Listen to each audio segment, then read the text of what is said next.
Lula ng eroplano ang binatang si Inigo Revilla. Nakamasid sa paligid at ninanamdam ang bawat sandali bago lumapag ang sinasakyan sa bansang Pilipinas. Lumaking makisig, matipuno si Inigo. Hindi rin matatawaran ang husay nito sa pagluluto, lalo na sa mga pagkaing Pinoy na siyang ginagamit niya upang makaakit ng mga kababaihan. Likas na ito sa kanilang pamilya. Mula sa kanyang lola na si Doña Catalina hanggang sa kanyang ama at dinagdagan pa ng husay ng kanyang ina. Subalit nasa high school pa lamang noon si Inigo ay namayapa na ang kanyang mga magulang. At si Doña Catalina ang tumayong mga magulang ng musmos na si Inigo mula noon hanggang sa kasalukuyan. Naglilibat na ang mga stewardess upang asikasuhin ang mga pasahero. Nakapwesto si Inigo sa first class section. Nakaupo ng komportable at pinagmamasdan mula sa kanyang upuan ang magagandang stewardess. Nagtama ang tingin ni Inigo at isa sa mga ito. Agad na lumapit ang stewardess sa banata. "Sir, do you need anything?" Alok ng stewardess na may magandang ngiti. Habang tinititigan ng stewardess ay nakaramdam si Inigo ng masidhing pagnanasa. Nahalina si Inigo sa ganda ng stewardess at gusto niya itong maangkin. Habang nakatitig ay nangungusap ang kanyang mga mata. Ang mga titig na pamatay. Biglang namula ang pisngi ng stewardess at halatang kinikilig sa titig ni Inigo. "Maybe later? I might find you at the hotel during the layover. Don't be surprised. I tend to chase what catches my eyes." Sabay kendat sa stewardess. Isang matamis na ngiti ang sinagot ng stewardess sa binata na may kasamang pagsulyap. Ngumisi naman si Inigo dahil may paglilibangan na siya sa buong 18 oras na siya ay nasa alapaap. Matapos makipagharutan ay magpapahinga na dapat si Inigo nang binaba ng kanyang katabi ang harang na pumapagitan sa kanilang mga silya. Isa pala itong babae na ubod ng ganda. Muli siyang naakit at tumitig sa katabi.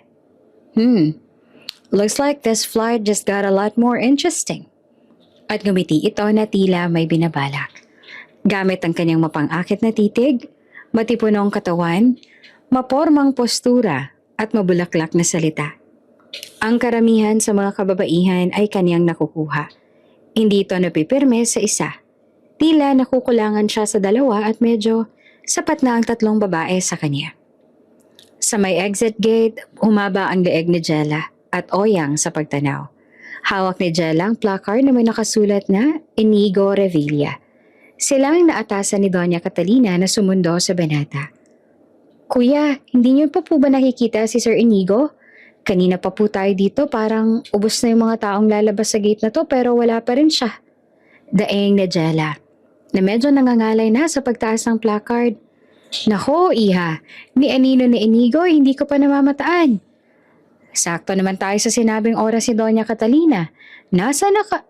Natigilan si Oyang sa pagsasalita nang mapansin si Inigo. May kausap na magandang dilag. Nakapulupot ang braso nito sa braso ng binata, habang sabay nilang hinihilang kanilang mga maleta. "Jella, mukhang sa ibang exit gate lumabas ang hinihintay natin." Napalingon si Jella kung saan nakatingin si Oyang.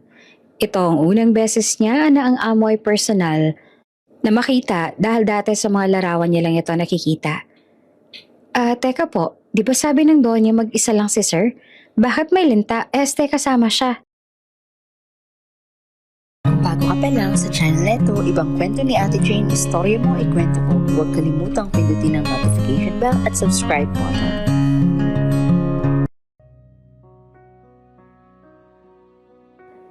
Natawa pa si Oyang sa tura ng dalaga. Ngunit naiintindihan naman niya kung saan ito nanggagaling. Tila magkasintahan kasi ang dalawa kung umasta at parang hindi mo paghiwalay. "Itaas mo na lang yung placard mo nang makita niya tayo." Ilang sandali pa at nakita na sila ni Inigo.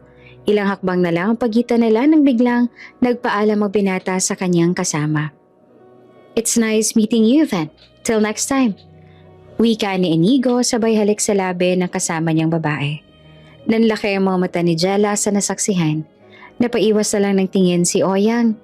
Dahil hindi lang simpleng halik ang ginawa ng dalawa, kundi matinding halikan na tila hindi na mapuknat ang kanilang mga labi sa isa't isa. Tumagal din iyon ng mga nasa 2 minuto Nag-iwan pa nga ng marka ng lipstick ang babae sa labi ni Inigo. Tuluyan ang natulala si Jella sa nasaksihan at napanganga ito sa gulat. Oh, Kuya Oyang, I'm glad to see you again. Bati ni Inigo na hindi alintana ang lipstick sa labi at mga marka ng halik sa kanyang leeg. Napansin ni Inigo si Jella at bumaling sa dalaga. Are you with Kuya Oyang? Bago pa man makasagot ang dalaga, ay bigla na nitong kinuha ang kamay ni Jella at hinalikan. Sa bilis ng pangyayari, hindi nagawang umiwas si Jella.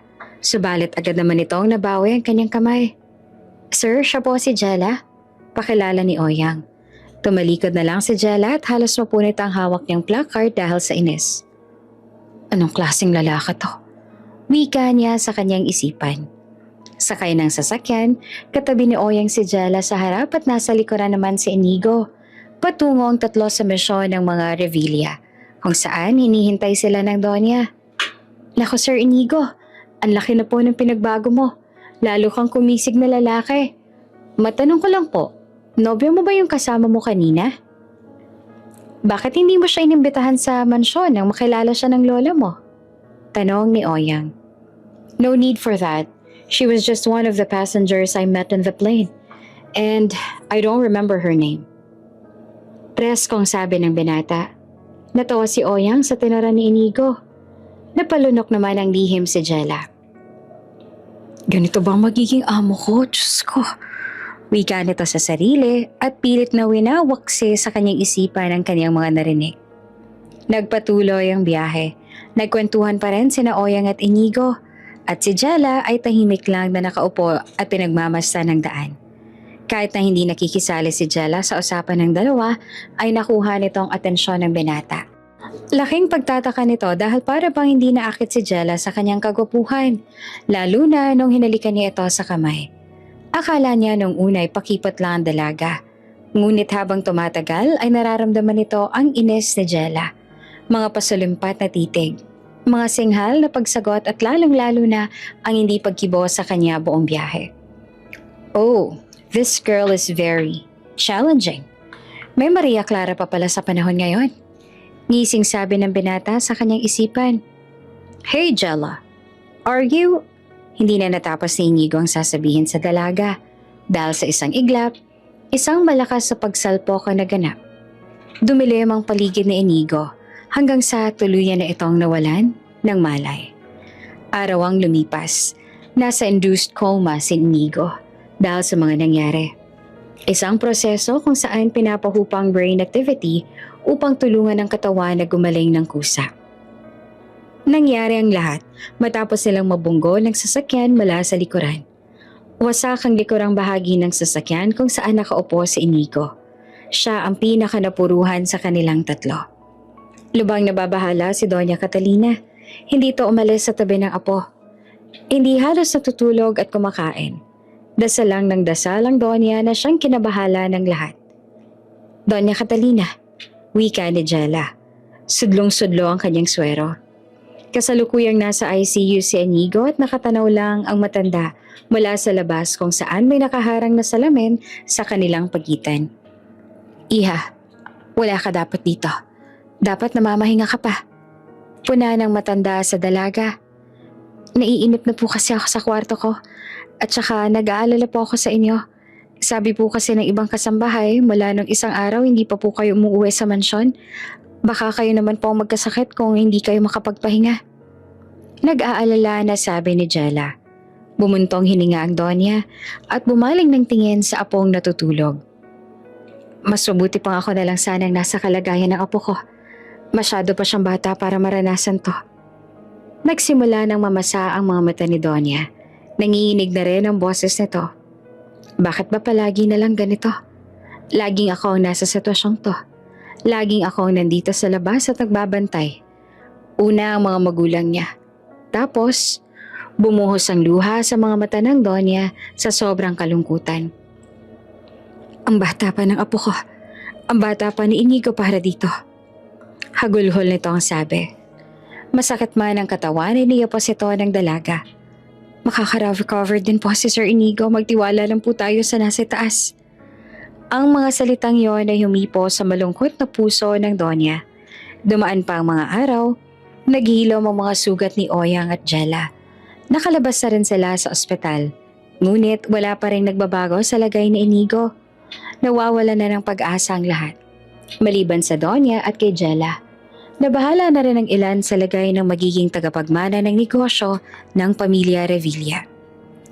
Doña Catalina, isa lang ang nakikita kong paraan para hindi mawala sa pamilya niyo ang lahat ng yaman. Alam kong hindi ito ang tamang oras para pag-usapan ito. Pero ayoko lang na malagay kayo sa alanganin pagdating ng panahon. Payo ng abogado ng Donya. Naiintindihan ko, attorney. Sabay buntong hininga ng Donya. Kapakanan ko lang din ang iniisip mo. Ngayon, sabihin mo sa akin, anong dapat nating gawin? Kailangan magkaroon ng asawa ang inyong apo na si Inigo. Alam kong mahirap, pero kung mas secure natin ang tagapagmana ninyo, mas malaki ang posibilidad na walang ibang maghahabol sa inyong yaman. Maaari ko bang malaman kung may nobya ang inyong apo? Napahawak ng kanyang noo ang Donya. Hindi ko alam. Wala akong alam sa personal niyang buhay, lalo na kung siya ay may karelasyon. Nakaramdam na ng tensyon si Catalina. Hindi niya alam kung saan hahanap ng mapapangasawa ang kanyang apo, hanggang sa isang dalagang lumapit sa dalawa. Doña Catalina, maaari raw po ba kayong kausapin ng doktor? Tanong ni Jella na siyang humalili sa matanda sa pagbabantay habang kausap niya ang abogado. Ikaw, tama. Ikaw ang tamang babae para sa apo ko. Bulalas nito na ikinagulat ng abogado at lalong-lalo na si Jella. Suot ang puting bestida at hawak ang maliit na kumpol ng mga bulaklak ay nasa tabi na ni Inigo ang isang marikit na dalaga. Nasa induced coma pa rin ito at walang kamalay-malay na siya ay ikakasal na ng mga oras na yon. Do you, Jella Katapang, take Inigo Revilla to be your lawful wedded husband? Habang sinasabi ng abogado ang kanyang sumpaan, nakatingin ang dalaga sa natutulog na si Inigo. Napapaisip kung paano siya napasok sa ganitong sitwasyon. Tila sa isang iglap nagkaroon siya ng asawa kahit na sa tanang buhay niya ay hindi pa siya nagkaroon ng kasintahan. Sumagi sa isipan ng dalaga ang mga nagdaang araw. Nang sinabi ng Donya ang kanyang problema at hiniling kay Jella na maging asawa ng kanyang apo, natulala na lamang si Jella. Hindi niya alam ang kanyang isasagot. Gusto niyang makatulong sa Donya. Natutokso din ang alok na to sa kanya. Ngunit paano naman ang kanyang karapatan? Ang kanyang pagkadalaga? Bukod doon, alam ni Jella na simula pa lang ay hindi sila magkakasundo ni Inigo. Isang pilyo, mahangin at masyadong bilib sa sarili na lalaking akala niya ay nagkakagusto sa kanyang lahat ng babae. Doon pa lang ay ayaw na sa kanya ni Jella. Subalit, paano naman ang hiling ng Donya? Hanggang sa, heto siya ngayon, nakatayo sa tabi ni Inigo upang pakasalan ng binata. Natapos na ang sinasabi ng abogado at sagot na lang ng dalagang hinihintay. Nakatitig sa kanya ang lahat. Tila nasa kanya ang sagot na makapagpaligtas ang sangkatauhan. Para bang bumabara sa kanyang lalamutan ng minutong yon. At pagbaling ni Jella sa Donya, nangingiyak na ito. Hindi niya alam kung dahil ba sa tuwa dahil pumayag siya o kaba na baka siya'y umatras. I do. Nauutal nito ang sabi. Natapos na ang kasal. Abot langit ang pasasalamat ng Donya sa dalaga. Inisip na lang ni Jella na ginagawa niya ito para sa kanyang pamilya. I'm very happy na apo na rin kita. Maraming salamat sa pagpayag mo, Iha. Huwag kang mag-aalala. Hindi ako sisira sa usapan natin. Nakangiting sabi ng Donya matapos ng kasal. Finally, matatawag na kitang apo. Dagdag pa nito. Namula si Jella dahil sa mga binitawang salita ng Donya. Doña Catalina, alam naman po nating panandilian lang lahat ng to. Jella na lang po ang itawag niya sa akin. Nahihiyanit ang sabi. Apo ang itatawag ko sa'yo. At mula ngayon, Lola. Lola naman ang itawag mo sa akin. Utos ng Donya. Wala nang nagawa ang dalaga sa isang iglap na bago ang kanyang buhay. Itinuring siyang apo ng Donya. Hindi na siya sa maid's quarters natutulog. May sarili na siyang kwarto. Palagi rin siyang kasama ng Donya sa pagbabantay kay Inigo. Madalas ikwento ng Donya ang mga gusto at ayaw ng kanyang apo. At dahil sa mga kwentong yon, tila nakilala ni Jella ang asawa. Walang naging tutol ang ibang kasambahay dahil mababa pa rin ang loob ng dalaga. Tumutulong pa rin ito sa mga gawaing bahay pag wala ang Donya. Personal niya ang ipinaghahanda ng pagkain ng Donya. Siya mismo ang nag-aayos ng mga damit ni Inigo na dadalhin sa ospital. Ginagampanan niya ang kanyang pagiging asawa kahit sa maliit na paraan. Isang araw, si Jella lang ang nagbabantay sa ospital. Kailangang dumalo ni Doña Catalina sa isang meeting upang klaruhin ang lagay ng kanyang apo. Nasa loob ng ICU si Jella, nakasuot ng PPE at tinutulungan ng nurse na linisan ang asawa. Ma'am, ang swerte ng asawa ninyo ang hands-on ninyo sa kanya. Siguro mahal na mahal niyo ang isa't isa. Pinatutunayan niyo po yung vows niyo na in sickness and in health. Kilig pa na sabi ng nurse. Napangiwi naman si Jella. Alangan naman sabihin niyang katotohanan. Kaya, ginitian niya na lang ito ng pilit. Natapos silang linisan si Inigo ay iniwan na sa loob si Jella. Naupo siya sa tabi ng asawa. Narinig mo yon, ha? Ikaw, asawa ko. Natatawa nitong sabi habang nakatitig sa maamong mukha ng asawa. Sa unang tingin ay mapapansin mo agad ang maamo nitong mukha. Para bang hindi gumagawa ng kapilyuhan. Ang morenong kutis, makapal ngunit maayos na hubog nitong mga kilay, matangos na ilong na medyo baliko. Patunay na hindi man perpekto ang kanyang mukha, ay nananatili pa rin itong makisig. Mga labing katamtaman lang kapal. Kantuhang mukha na tinutubuan ng mga kaunting balbas at bigote sa haba ng panahon na siya ay nasa koma. Alam mo, gwapo ka naman eh. As in, walang biro, gwapo ka. Kaso nakaka-turn off ka lang dahil ang pilyo mo. Babaero ka Bago man matapos si Jella ang kanyang sasabihin, ay nakita nitong gumalawang talukap ng mga mata nito.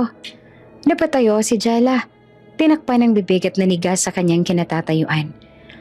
Natunghayan niya kung paano magmulat ang kanyang asawa. Unti-unti, mabagal. Nasaan ako? Nangihina nitong sabi. Tumawag ng doktor si Jella. Habang tinitingnan ng mga doktor ang lagay ng binata, ay pinalabas muna si Jella ng silid. Nakatitig sa salaming, nakapagitan sa kanila ni Jella. Tinawagan ng dalaga si Doña Catalina upang sabihin ang magandang balita. Gulong-gulo ang isipan ng binata. Hindi niya maintindihan ang nangyayari sa kanyang paligid. Ang huling natatandaan lang ni Inigo ay nakasakay siya sa sasakyan kasama sina Oyang at Jella papuntang mansyon. Nang biglang nandilim ang kanyang paningin. At ngayon sa kanyang pagmulat, napunta na siya sa ospital. Ramdam ang matinding panghihina. Gusto niyang magtanong kung anong nangyari, subalit nanonood sa buong katawan ng binata ang panghihina. Don't push yourself, Inigo. And don't worry. After ka naming matest, papapasukin na namin ang asawa mo. Wika ng doktor na tumingin kay Inigo upang siya ay kumalma. Hindi man makapagsalita, ay baka sa mukha nito ang pagtataka na inakala naman ng mga doktor na nag-aalala ito sa kanyang asawa. What's happening? Is this a prank? Tanong ng binata sa kanyang sarili. Matapos sabihin ni Jella ang magandang balita sa Donya ay ibinaba nito ang tawag. Nakahinga na rin silang lahat ng maluwag dahil ligtas na ang binata. Bumaling muli ito sa salamin. Bakas ang pagtataka sa mukha ni Inigo. Ramdam ni Jella ang marahil ay naguguluhan ito sa mga nangyayari. Nakaramdam bigla ng kaba si Jella. Kumakabog ang kanyang dibdib dahil baka hindi matanggap ni Inigo ang mga nangyari noong siya ay nasa induced coma. Sana mapatawad mo ako, Sir Inigo. Hindi ko rin alam kung anong pumasok sa utak ko at pumayag ako. Masyado na ako naging desperado. Sorry po talaga, sir. Wika nito habang pinagmamasdan ng binata. Bagong salta lang noon si Jella. Walang kamalay-malay ang dalaga na masalimuot ang buhay niya sa syudad. Hindi lang ang lugar, kundi pati na rin ang mga taong akala niya ay tutulong sa kanya upang umahon sa kahirapan. Po, nanlamig si Jella matapos marinig ang sinabi ng gwardiya sa kanya. Nako, iha, Isa ka rin ba sa naloko ng babaeng yon? Panglima ka ngayong umaga na naghahanap ng kumpanya na yan pero wala namang ganun sa building na to o kahit na saan. Paliwanag ng gwardya. Pero ito po kuya, ito po yung chat namin pati na nga rin yung money transfer na ginawa ko para sa investments. Okay naman po yung transaction namin itong mga nakaraang buwan. May picture pa nga po sa harapan ng building na to kaya mabilis ko po tong natuntun. Naiiyak na noon si Jella. Para siyang binuhusan ng malamig na tubig habang nagpapaliwanag sa gwardya. Pilit niyang kinakalma ang sarili kahit na parang sasabog na ang kanyang dibdib sa takot. Takot na siya ay niloko at tinakbuhan ng perang binigay niya bilang investment. Ang masakit pa nito ay hindi lang pera niya ang tinakbo, kung hindi pera ng ilan niyang mga kakilala na siya ang nakumpronta sa inaakalang investment na makapagpaahon sa kanila sa hirap. Pasensya ka na miss, pero isa ka sa naloko ng babaeng yan. At yung perang sinasabi mo, huwag mo nang asahang maibabalik pa sa'yo. Masakit man pero yon ang katotohanan. Wika ng gwardya. Pakiramdam ni Jella ay naglalakad siya sa kawalan. Hindi alam kung saan pupunta. Bitbit ang backpack na may lamang kaunting damit at perang pantawid gutom ng ilang araw. Hindi niya alam kung paano siya haharap sa kanyang mga magulang na binenta ang kanilang mga kalabaw at lupang sinasakahan upang magkaroon sila ng malaking halaga sa nasabing investment. Walang tigil ang pagluha ni Jella habang naglakad. Mabilis ang galaw ng lahat, puwera lang sa kanya. Parang sasabog ang kanyang utak sa maugong na tinig na paulit-ulit na umaalingaw-ngaw sa kanyang tenga. Pasensya ka na miss, pero isa ka sa naloko ng babaeng yan. Pero walang ganon sa building na to kahit saan man. Huwag mo nang asahang maibabalik pa sa'yo, masakit man pero yon ang katotohanan. Mga salitang hindi matanggal sa kanyang isipan. Hanggang sa dinala siya sa simbahan, doon siya umiyak na umiyak. Wala siyang pakialam kung nakatingin sa kanya ang lahat, kung siya'y pinagbubulungan o nilalayuan. Basta ng oras na yon, gusto lang niyang umiyak. Ibinuhos lahat ng sama ng loob sa kanyang nararamdaman.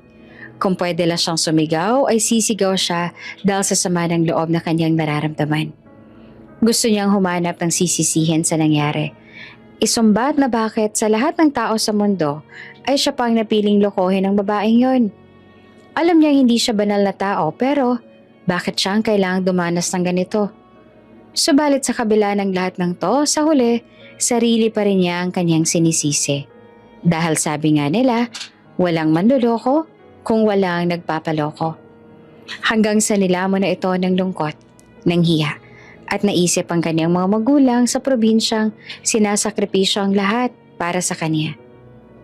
Wala na ako mukhang ihaharap sa mga magulang ko. Anong gagawin ko? Paulit-ulit nitong sabi habang nakaluhod at umiiyak. Iha, isang tinig ng matanda ang kanyang narinig. Ito ang panyo, may tubig rin ako dito. Alok nito. Namumugtuma ng mga mata ay pumaling si Jella sa matanda. Nakita niya ang isang babaeng nakaitim na belo. Masisilayan ang mukha nitong kastilaing ng itsura. May matangos sa ilong at mapekas na balat. Kulubot man ng balat ay halata mong makinis ito noong araw at magandang dilag noong siya ay bata pa. Nakatitig lang noon si Jella. Hindi niya alam kung kaya pa ba niyang magtiwala matapos ang kanyang pinagdaanan. Bago ka lang ba dito sa syudad? Tanong ng matanda. Tumango lamang si Jella. Hindi ko sinasadya kaninang marinig ang dasal mo at gusto ko makatulong. Wika ng matanda. Inalok na to si Jella ng trabaho bilang kasambahay sa kanyang mansyon dahil ang matandang nakakita sa kawawang si Jella ay si Doña Catalina.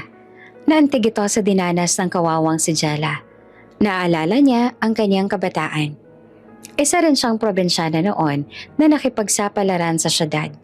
Ngunit hindi tulad ni Jella, siya ay pinalad sa kanyang pagluwas at naging maganda ang kapalaran. Noong una ay naging mailapang dalaga. Hirap magbigay ng tiwala sa kanyang mga kasama. Idagdag pa siya ang pinakabata sa kanila. Subalit sa tulong ng Donya at pag-iintindi ng lahat, unti-unting binuksan ni Jella ang kanyang sarili. Nasilayan muli ang kanyang makukulit na ngiti. Naging magiliw at masayahin. At bilang gante sa pangunawa nila sa kanya, naging magalang at maunawain ang dalaga sa bawat isa.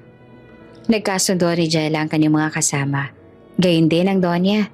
Para siya yung itong naging apo. Dahil hindi nalalayo ang edad nila ng kanyang apong nasa ibang bansa. Hanggang sa umuwi na nga si Inigo at si Jella ang natasang sumundo rito. Subalit, ang masayang pagkikita ng maglola ay nauwi sa trahedya. Alam kong malaking pabor ang hihilingin ko sa iyo, pero huwag kang mag-aalala. Malaking halaga rin ang kapalit nito at sobra-sobra pa. Ani ni Catalina. Hindi ko po kayo maintindihan. Nagugulo ang tora ni Jella habang nakatanaw sila kay Inigo mula sa labas ng ICU. Hinawakan ng Donya ang kamay ng dalaga. Pakasalan mo ang apo ko at tutubusin ko ang lupa at mga kalabaw na binenta ng mga magulang mo. Alam kong magiging makasarili ako sa ginagawa kong to, pero Jella, wala na akong ibang maisip na paraan upang maisalba ang yaman na dapat ay para sa apo ko. Pagsusumamo ng matanda. Don Catalina, normal lang po ang lahat ng vital signs si Inigo, and luckily nag-recover na po ng maayos ang katawan niya. But he needs to be confined para makasiguro tayong wala kaming na overlook. Wika ng doktor at bumaling sa dalaga. You can go to your husband, Mrs. Revilla. Ani nito sa dalaga. Maliit na ngiti ang sumilay sa mukha ni Jella.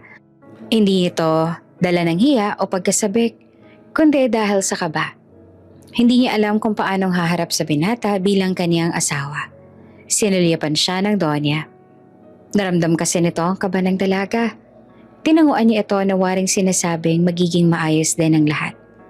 Lakas loob na pumasok si Jella sa silid ng asawa. Nanlalamig ito sa kaba dahil hindi niya alam kung ano ang una niyang sasabihin. Paano niya kakausapin si Inigo? Kung mag-hi ba siya? Tatanungin kung kamusta? Aasikasuhin ba niya ito? Tatanungin kung anong gusto? Hay, bahala na nga. Wika nito at pumasok sa silid. Pagpasok ni Jella ay nandoon ang isang nurse. Kilig na kilig sa mga banat ni Inigo. I thought I was in heaven, and a beautiful angel is guiding me. Wika ng binata sa nurse na siyang naabutan ni Jella. Ang kaba ni Jella ay biglang nawala at napalitan ng pagkadismaya. Itong lalaking to kakagising pa lang sa pagkakakomatos ng bababae na agad. Ang galing! Ani nito sa kanyang isipan. Wala namang balak si Jella na istorboy ng harutan ng dalawa. Lalabas na sana itong muli ng silid nang marinig ang maarteng sabi ng nurse. Ikaw talaga sir, ang bolero ninyo. Wika pa ng nurse sa akala mo'y naipit kung saan. Nainis lang si Jella. Bigla itong tumikim. Biglang tumindig ng ayos ang nurse at tumingi ng pasensya. Ma'am, so sorry po. Nginig nito ang sabi. Sir, nandito na po palang asawa ninyo. Aalis na po ako.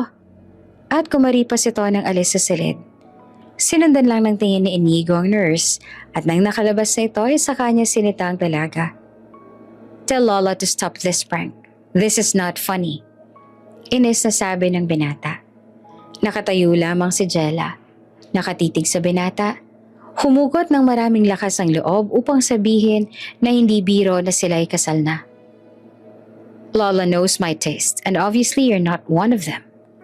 Mapang-insulto nito ang sabi. Nanlaki ang mga mata ni Jella. Sir, alam ko pong hindi ako kagandahan. Pero hindi rin naman ako pangit. At isa pa, akala mo ba ang gwapo-gwapo mo? Di ka gwapo, no? Baliw ni Jella na kinagulat ni Inigo. Lalo na yung ilong mong baluktot. Napahawak pa si Inigo sa kanyang ilong. You? Susugurin na dapat ni Inigo si Jella, patayo na ito.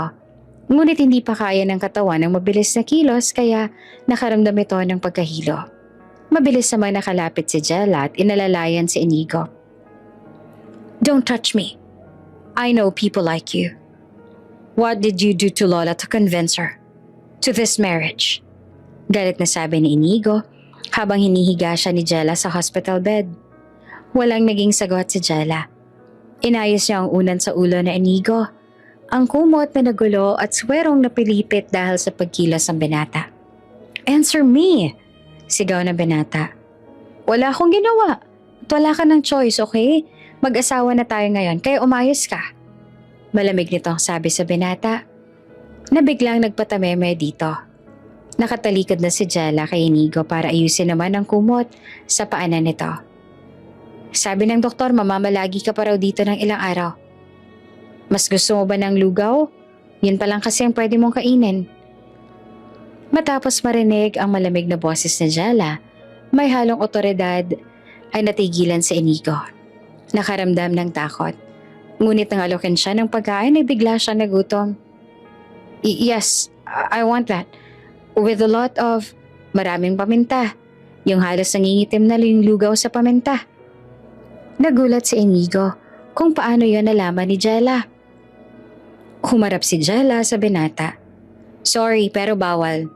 Lugaw lang na walang lasa. Yan lang daw muna. Saka na kita pagluluto ng lugaw na gusto mo. Nagkakaintindihan ba tayo?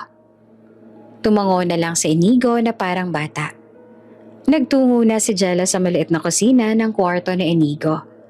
Pagkaharap nito sa cabinet kung nasa ng bigas sa kanyang gagawing lugaw at napabuga ito ng hangin sa bibig. Mukhang ito na yata ang simula ng kalbaryo ko. Jella, ano ba tong pinasok mo? Wika nito sa kanyang sarili.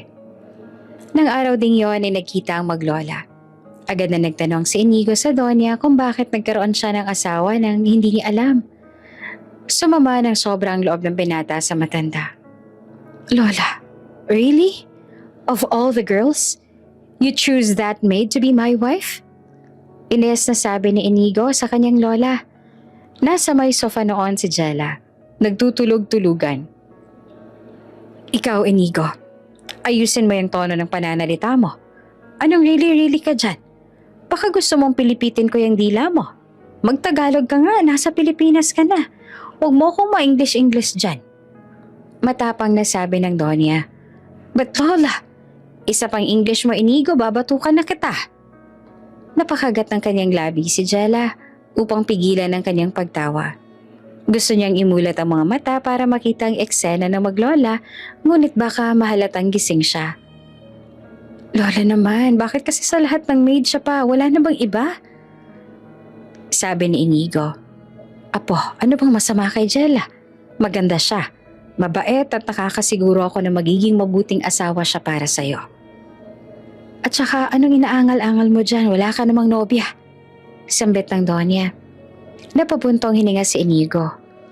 Sorry to say, Lola, but I have. I have a girlfriend in the US. Her name is Hazel, and we are open. Open? Ano yun? Gulat at nagtatakang tanong ng Donya. Nabunyag na ang relasyon na matagal na tinatago ni Inigo. Ang kaniyang relasyon sa kasintahang si Hazel.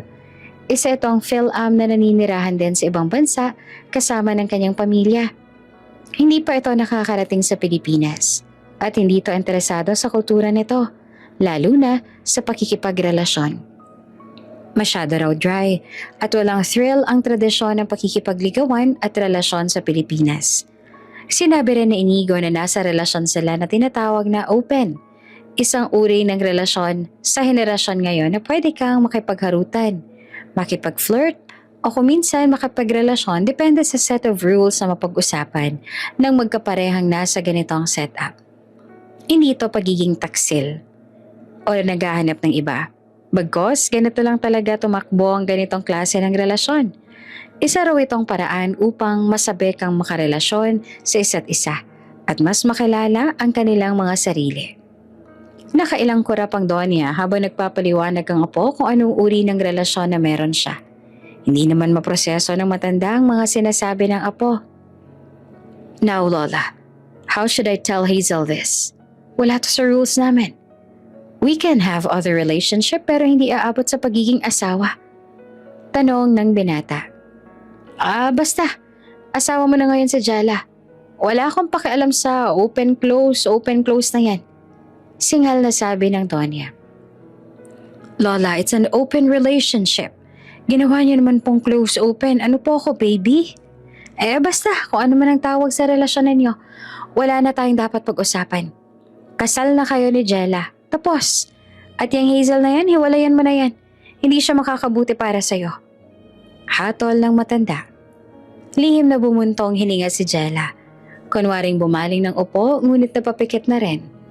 Lalong lumalala ang sitwasyon. Hay, paano ba to?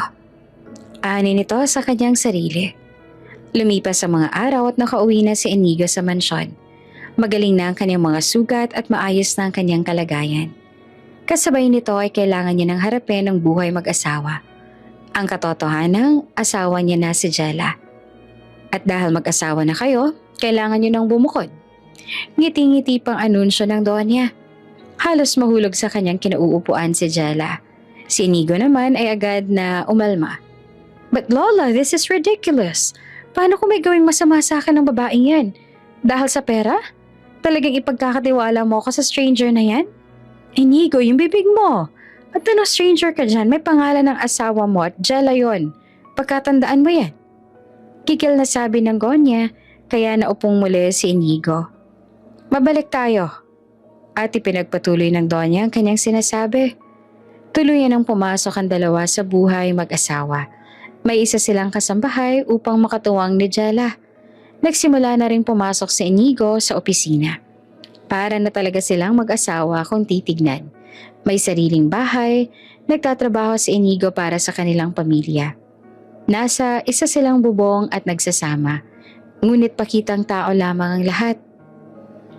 Matatalim na titig at malamig na pakikitungo ang natatamo ni Jella sa binata. Araw-araw tila hangin ang turing nito sa asawa. Nilalagpasan niya lang ito tuwing nakikita. Mas kinakausap pa nito ang kanilang kasambahay kesa kay Jella. At madalas ay nakikipagharutan sa harapan ni Jella. Iisa lang ang kwartong kanilang tinutulugan. Subalit sa sahig, natutulog ang talaga. Ang dahilan ni Inigo, hindi siya sanay na may katabing kasambahay sa kama. Sa sofa na lang dapat matutulog si Jella. Ngunit nagalit si Inigo. Doon daw siya sa sahig matulog dahil doon siya nararapat. Bale wala lang naman kay Jella kung matulog siya sa sahig. Sanay naman ang kanyang likod matulog sa papag.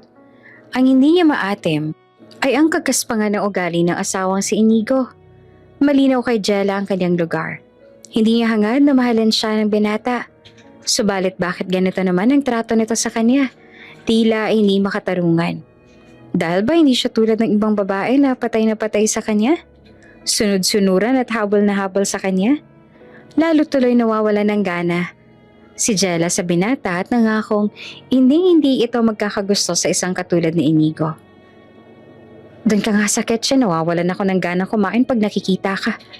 Ines na sabi ni Inigo. Tumayo si Jella at kinuha ang kanyang plato. Nasa hapag sila noon upang kumain nang biglang sinabi yon ni Inigo. Tahimik naman na umalis at nagpunta sa kusina si Jella. Bagyang naiiyak dahil sa trato sa kanya ng asawa. Hindi dahil sa awa sa sarili, kung hindi dahil sa inis. Hindi niya maipagtanggol ang sarili. Isinasaalang-alang kasi nito ang Donya upang pagpasensyahan pa ang asawa. Ma'am Jella, okay ka lang? Wika ng isa sa kasambahay. Oo, ayos lang ako. Kumain ka na ba? Tara, sabay na tayo. Alok nito sa mga kasamang kasambahay. Isang umaga, may bumisita sa bahay ng mag-asawa. Bro, it's nice to see you. Bati ni Rex na matalik na kaibigan ni Inigo. Sorry kung hindi na ako nakadalaw sa ospital, kamusta ka na? I understand, no worries. Turan naman ni Inigo. Matapos magkamustahan ay napansin ni Rex ang isang magandang dalag. Hindi ito nakasuot ng uniformeng pangkasambahay. Ngunit panayang asikaso nito sa kanila ni Inigo. May matamis din itong ngiti. Hindi mawaglit ang mga mata ni Rex sa dalagang yon, kaya tinanong nito si Inigo. Ipakilala mo naman ako sa pinsan mo, ani ni Rex. Sinong pinsan? Siya. Sabay turo sa dalaga. Di ko siya pinsan. Inesasabi ni Inigo. Oh, okay. So who is she? Asawa ko siya. Asawa? Galat na sabi ni Rex at halos mahulog sa kanyang upuan. Ikinwento ni Inigo ang mga nangyari sa kaibigan. Hindi naman alam ni Rex kung tatawa ba siya o maaawa kay Inigo. Bro, you have no choice. Magtiis ka na lang sandali. Then pag okay na si Lola at kampante na siya, offer Jella to have an annulment. Pera lang naman ang katapat niyan for sure. And then, ereto mo na siya sa akin. I really like her. Ngiting-ngiting sabi ni Rex. Biglang napaisip si Inigo. Tama ang sinabi ni Rex. May salitang annulment na pwede niyang gawin. Thank you bro, you gave me an idea. Wika nito at napayapos pa sa kaibigan. Nagulat naman si Rex, nagtaka. You are right. There's a thing called annulment. I never thought na magagawa ko yun sa buhay ko. At saka, maling-mali si Lola na she's a wife material. Ang tamad niya kaya sa bahay. Palagi ko siyang naaabutang nakahiga sa sofa. Nagsi-cellphone at kumakain. I'm sure pag wala ako dito sa bahay, yun ang maghapon niyang ginagawa. Puro asa sa maid dahil yumaman siya bigla. Pakitang tao lang yung babaeng yan. Huwag kang papanin lang sa maamo niyang mukha. Paninira nito sa asawa. We, hindi nga. Baka sinasabi mo lang yan dahil ayaw mo sa kanya. No bro, that's the truth. She's lazy and useless. Tuluyan na nga nabulag si Inigo sa galit niya kay Jella. Puro hinala lang ang kanyang pinanghahawakan. Wala siyang alam sa mga totoong nangyayari sa kanilang bahay. Ang alam lang niya, pag uwi niya, kakain siya at matutulog dahil maayos ang lahat. Hindi alam ng binata, nagawa na ni Jella ang mga gawaing bahay bago pa siya dumating sa bahay. Kaya oras naman upang siya'y mamahinga dahil ayaw niya naman muling masabihan ng masakit na salita ng asawa. Natauhan si Jella isang beses nga nang subukan pa niyang asikasuhin si Inigo. Ipinagluto at inaya pa niyang kumain ng asawa pagkagaling sa opisina.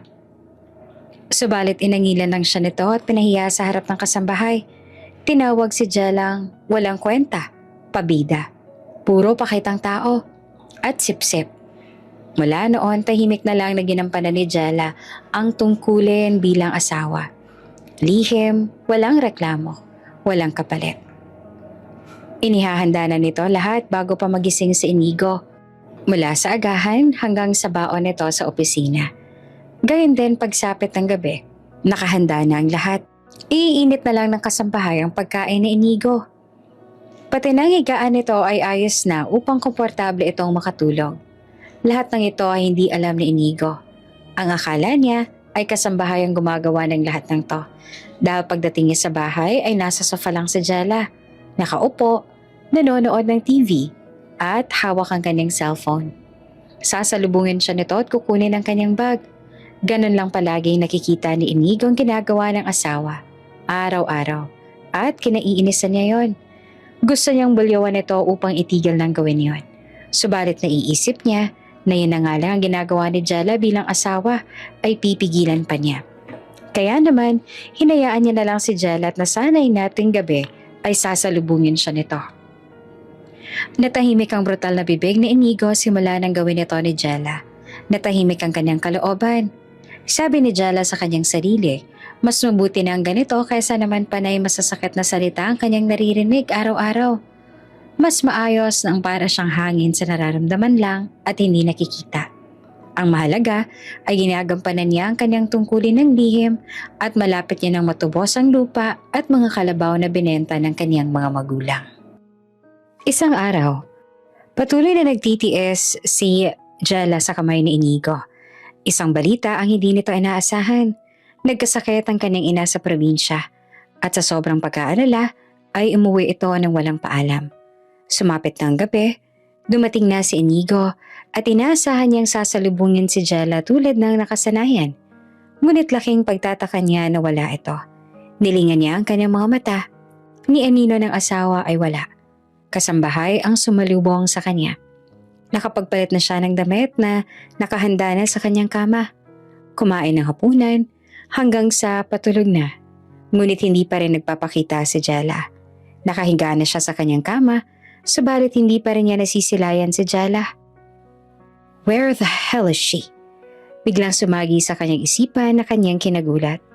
Wait, why am I thinking of her? Isn't it great that she's gone?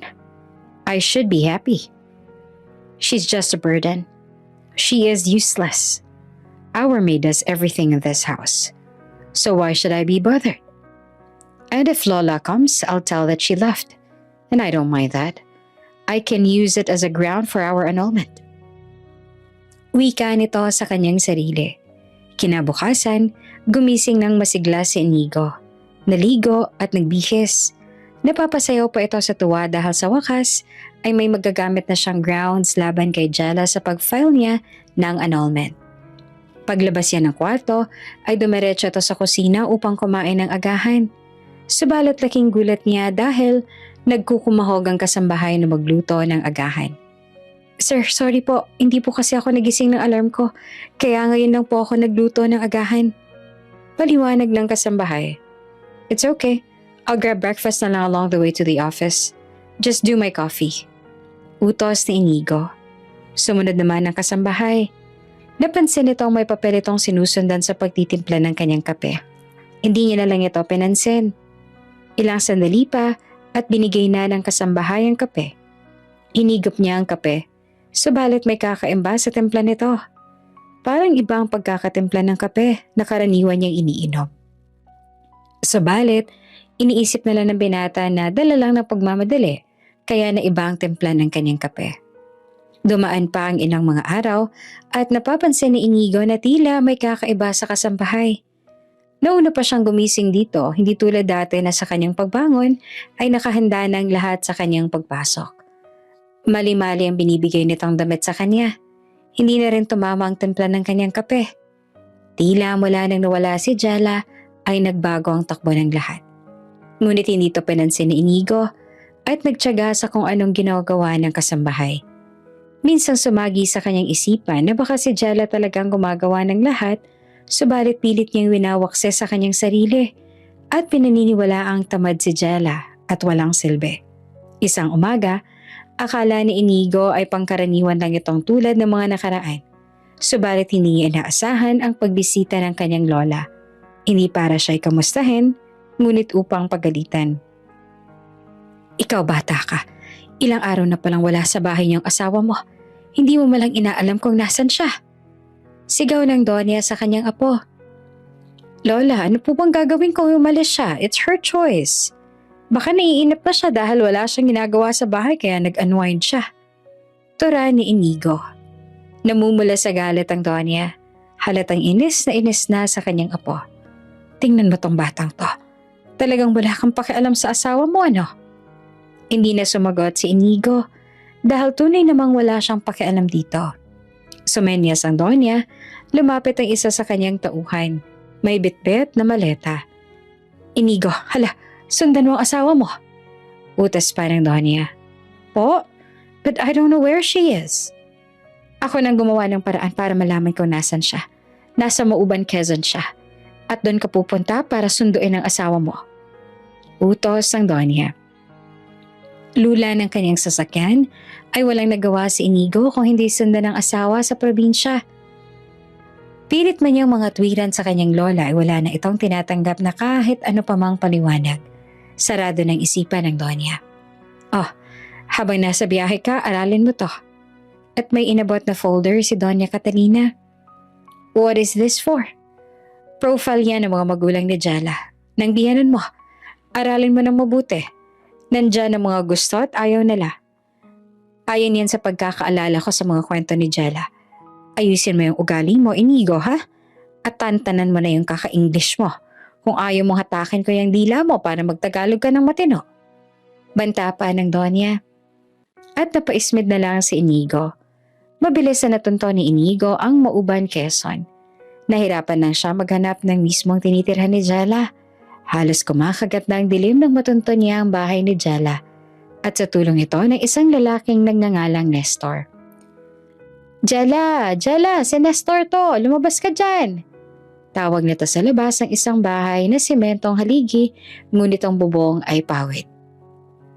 Nilibot na Inigo ang mga mata sa paligid. Layo-layo ang mga bahay sa lugar at halos napapalibutan sila ng bukid. Abay dali mo, sandali lang, palabas na! Sigaw ng isang babae. Kaboses ito ni Jella, ngunit parang kakaiba itong magsalita. Tila may tono ng malambing katulad ng pagsasalita ni Nestor. Ah, dalian mo baga at may naghahanap sa'yo rito. Sigaw muli ni Nestor. Paglabas ng babae, natigilan si Inigo. Pati na rin ang babae, tila ba nakakita ito ng multo. Lumapit ito kay Jella. Mahahalata sa kilos nito na malapit sila sa isa't isa. Matipuno ang pangatawan ni Nestor. Halatang batak sa bukid. Moreno ang kulay na bahagyang sinunog pa ng araw ang balat. Ngunit kahit na ganon ay umaangat pa rin ang kakisigan nito. Jella, kilala ka raw ng lalaking ito. Kanina pa to uli ng uli. Buti na lang at nagtanong to sa akin, abay sino ba to? Tanong ni Nestor kay Jella. Nakatingin sina Nestor at Jella sa isa't isa. Samantalang si Inigo naman ay nasa kanilang harapan. Salit-salitan silang tinitignan. Sa hindi mo ipaliwanag na dahilan, nag-init ang tenga ni Inigo. Hindi niya alam kung bakit bigla siyang napikon sa titig ni Nestor sa dalaga. Tila ba may koneksyon silang dalawa at hindi niya maamin sa kanyang sarili na naiinggit siya kung paanong titigan ni Jella si Nestor. Oo, kilala ko siya. Siya si Inigo I'm her boyfriend. Pagputol ni Inigo sa sasabihin ni Jella. Nagulat pa ang dalawa. Pati na rin si Inigo sa kanyang sinabi. Subalit, hindi niya na yon mabawi. Kung kaya't pinanindigan niya na lang ang mga salitang lumabas sa kanyang bibig. Jella, may katipan ka na? Alam ba to ng mga Tito Domingo at Tita Marcela? Kastigo ni Nestor. Hindi pa. Pero kaya ako nandito para magpakilala sa kanila bilang boyfriend ni Jella. At bumaling ito kay Jella. Hindi ba, Jella? Natulala na lang si Jella at gulong-gulo sa nangyayari. Nang gabi ring yun ay pinatuloy ni Jella si Inigo sa kanilang munting bahay. Nakaupo sa rata na upuan si Inigo sa munting sala ng tahanan ni Jella. Inihintay na lang amang si Domingo na pauwi galing sa pagsasaka. Ayaw umalis si Nestor dahil pakiramdam niya ay kailangan ring kastiguhin si Inigo dahil siyang matalik na kaibigan ni Jella. What have I done? Bakit ba kasi boyfriend ang sinabit ko? Bakit may boy? I should have said friend. Ano ba nangyari sa akin? Imik ni Inigo sa kanyang sarili habang nakatitig sa kanya si Nestor at kinikilatas siya ng tingin. Oh, heto Inigo, kumain ka muna ng suman. Gawa ko yan, isawsaw mo sa asukal kung natatabangan ka. Alok ni Marcela, ang ina ni Jella. Nay, ako na po rin yan. Hindi po ba sabi ng doktor bawal ka pong magpagod? Kakulit mo din ay eh. Saway ni Jella sa ina. That could be the reason why she left. I'm so insensitive. Bakit ba hindi ko inalam kung bakit siya biglang nag-alsabalutan? Maybe this is why she's always on her phone. What have I done? Nanlumo na si Inigo at nakukonsensya sa kanyang mga espekulasyon. Kasalukuyan, sinisisi niya ang kanyang sarili. Nagtungo na rin sa sala si Jella. May daladalang suma na para naman kay Nestor. Walang kakaibang ginawa si Jella. Inalok lang niya ang kaibigan ng suman. Ngumiti si Nestor at nagpasalamat. Yun lang ang ginawa nila, subalit parang sasabog sa galit ang puso ni Inigo sa nakita. Parang gusto niyang hamunin ng suntukan si Nestor at sumbatan si Jella na dapat siya ang inaasikaso nito at hindi si Nestor. Sa madaling salita, nakakaramdam ng matinding selos si Inigo. What's happening to me? Why am I feeling threatened by this guy, Nestor? Habang naglalaban ang isip ni Inigo ay nagbukas ang pinto. Andito na ako. Imik ng isang lalaking papasok ng pinto. May dala itong itak. Otomatikong tumindig si Inigo at inayos ang tayo. Agad itong napansin si Inigo. Sino tong binatang to? Tanong ng lalaki. Sinalubong naman ito ni Jella at kinuha ang mga gamit nitong madali. Tay, ano po si Inigo po? Katipan ko. Pahina ng pahina nitong sabi. Katipan? Bulala sa sabi ng tatay ni Jella. Tila ginigisa sa sariling mantika si Inigo ng gabing iyon. Dalawa na silang nakatitig sa kanya. Si Domingo na tatay ni Jella at Nestor. Maayos na nagpakalala si Inigo. Malaking tulong ang folder na binigay ng kanyang lola sa kanya upang malaman kung paanong haharapin ang mga magulang ni Jella, lalo na ang tatay nito. Laking pasasalamat na lang din niya at boyfriend ang kanyang nasabit hindi asawa. Dahil kung hindi, baka ang katabing itak ng tatay ni Jella ay nasa leeg niya na at nakatarak. Alam ko pong nakakagulat kaya po ako nagpunta dito para formal na magpakilala sa inyo. Ayoko naman pong itago ang relasyon namin ni Jella. Humahanap lang po talaga ako ng tiyempo para makilala ninyo. Lakas loob nito ang sabi. Walang imik si Domingo. Diretso lang ang tingin nito sa binata. That's why I'm here. Dugtong nito. Tila may dumaan naman ang anghel sa kanilang pagitan sa sobrang katahimikan. Subalit ang isipan ni Inigo ay naguhumiyaw at napapikit bahagya matapos magsalita. Nawala sa kanyang isip na dapat ay magtagalog lang siya para hindi siya maging mayabang ang dating sa ama ni Jella tulad ng paulit-ulit na sinasabi ng kanyang lola. Ang ibig ko pong sabihin, kaya ko po sinundan si Jella dito para patunayang karapat dapat po ako sa anak ninyo. At papatunayan ko po yan sa kahit na anong paraan. Dugtong pa ng binata. Habang sinasabi iyon ni Inigo, ay nakatitig lang si Jella sa binata. Nasa likuran nito ng ama at nakatayo. Anong kambong sinasabi nito? Wika ni Jella sa kanyang sarili. Makikita ang malaking pagkadismaya ng ama ni Jella sa kanyang unika iha. Hindi nito akalaing ililihim ito sa kanya ng anak. Subalit anong silbi ng kanyang galit kung ang kasintahan ni Jella ay nasa kanyang harapan na? Hindi ko itatagong ako'y nasusura sa mga nangyayari. Pero anong magagawa ko kung nariyan na yan? Hindi ka naman buntis, Jella, hindi ba? Diretsong tanong ni Domingo sa anak. Po? Napubuga si Jella sa gulat. Nanlaki ang mga mata ni Nestor at halos mahulog naman sa kanyang upuan si Inigo. Domingo, ano pong pinagsasasabi mo dyan? Magkatipan pa lang sila. At kung buntis ang anak mo, sa palagay mo ba, paparini pa siya dito? Pasermong sabi ni Marcela. Aba Marcela, nililinaw ko lang. Mahirap. At saka bumaling kay Inigo. Ni sa panaginip ay hindi akalain ni Inigo na mararanasan niya ang lahat ng ito. Ang matinding selos na hindi niya maamin sa kanyang sarili hanggang sa paninindigan niyang maging kasintahan ni Jella. At eto siya ngayon, katabing matulog ang ama ni Jella at nasa gilid nito ang itak na ngayon ay kanyang kinatatakutan. Kung sa kanilang bahay, si Jella ay natutulog sa papag, sa probinsya ay katabi niyang matulog sa semento ang ama nito. Hindi sila pwedeng magtabi ni Jella. Bilang paggalang sa mga magulang nito, si Jella ay katabi naman ng kanyang nanay. Ouch! Usal ni Inigo habang umuunat. Nasa labas ito ng bahay sa may likod, sa manuka ni Domingo. Maaga itong bumangon dahil hirap itong matulog. Malamig ang semento at masakit sa likod. Idagdag pa ang gaspang nito na tila lumalatay sa kanyang balat. Magdamag itong ininda ni Inigo subalit hindi siya makaangal. Kaya naman nang may narinig itong kaluskos ay marahan itong bumangon at nagpunta sa likod bahay. Maya-maya sumama ka sa akin pagsakasabayan. May motel doon. Magrenta ka ng kwarto. At doon ka matulog mamayang gabi. Sambit ni Jella na sumulpot na lang kung saan. I'm fine. Maikling tara ni Inigo. Katahimikan ang bumalat sa dalawa.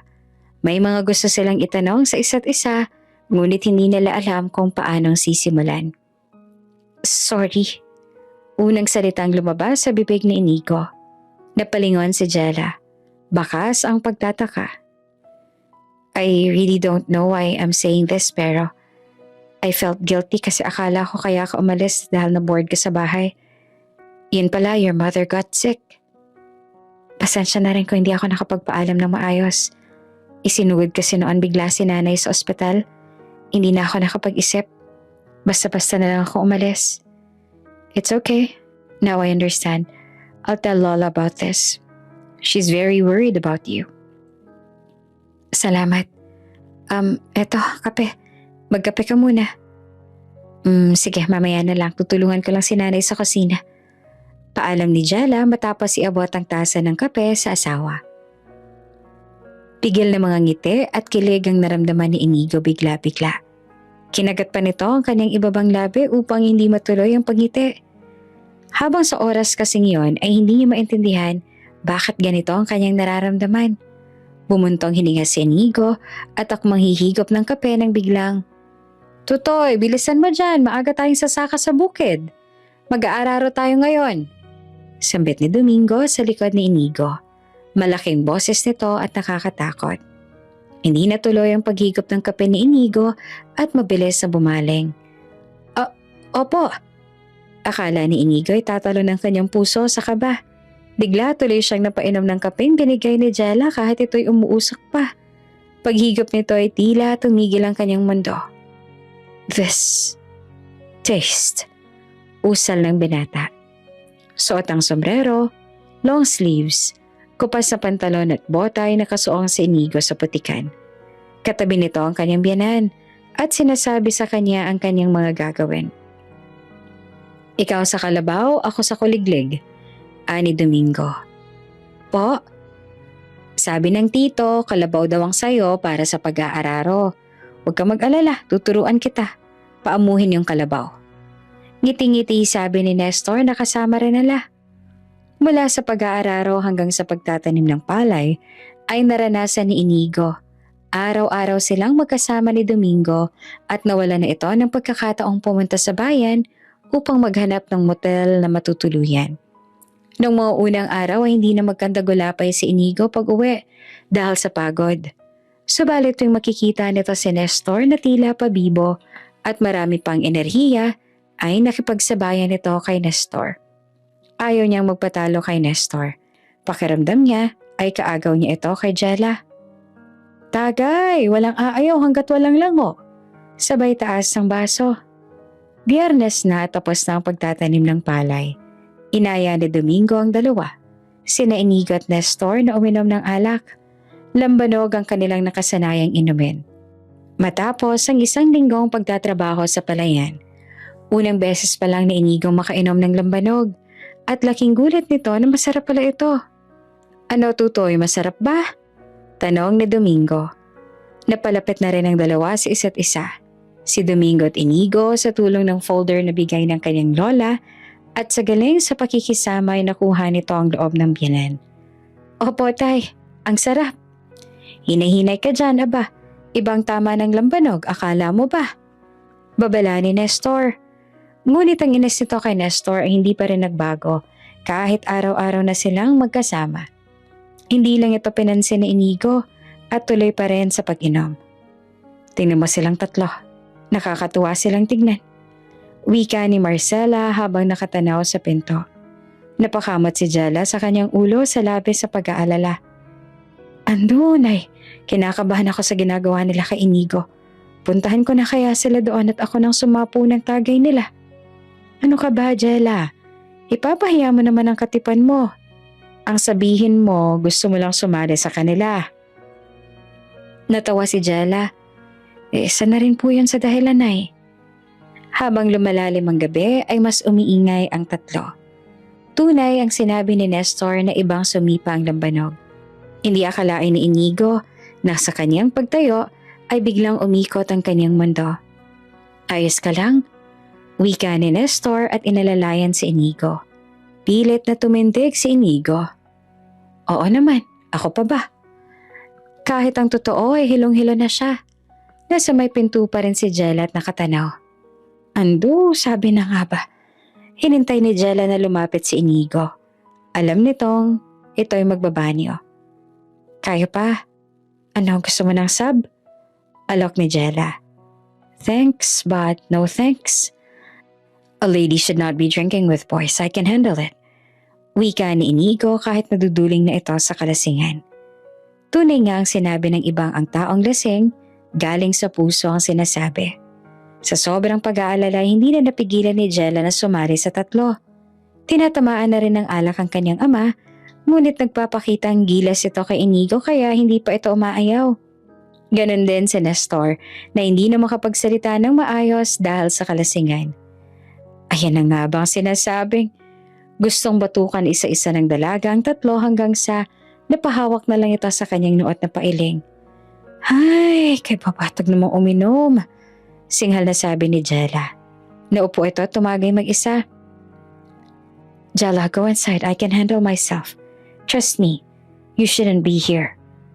Nauutal na sabi ni Inigo. Inigo, hindi mo ba alam malalakas uminom yan? Kaya hayaan mo siya. Sige, Jella. Tagay! Sambit pa ni Nestor. May katotohanan ng sinabi ni Nestor kaya walang sabi-sabi naglagay na si Jella ng alak sa basong nasa kanyang harap. Nakahawak na si Jella sa baso nang pigilan siya ni Inigo. As a gentleman, I cannot allow my girlfriend to drink with boys. Even if I get drunk, I won't allow a lady to drink with men. Natigilan si Jella. Napatitig sa binata. Nagdarasal na noon ang kanyang ama habang nakasubsob sa mesa. Si Nestor naman ay nakapikit na sa kalasingan. At si Inigo, pinipilit imulat ang mga mata upang pigilan si Jella ang tumagay. Napatitig ang dalaga sa asawa. Tama nga si Doña Catalina. Mabait ka rin pala. Maginoo. Pero nakatago lang. Upang magtanda ang tatlo sa kanilang kalokohan, ay iniwan sila ni Jella sa labas. Utos rin ito ng kanyang ina.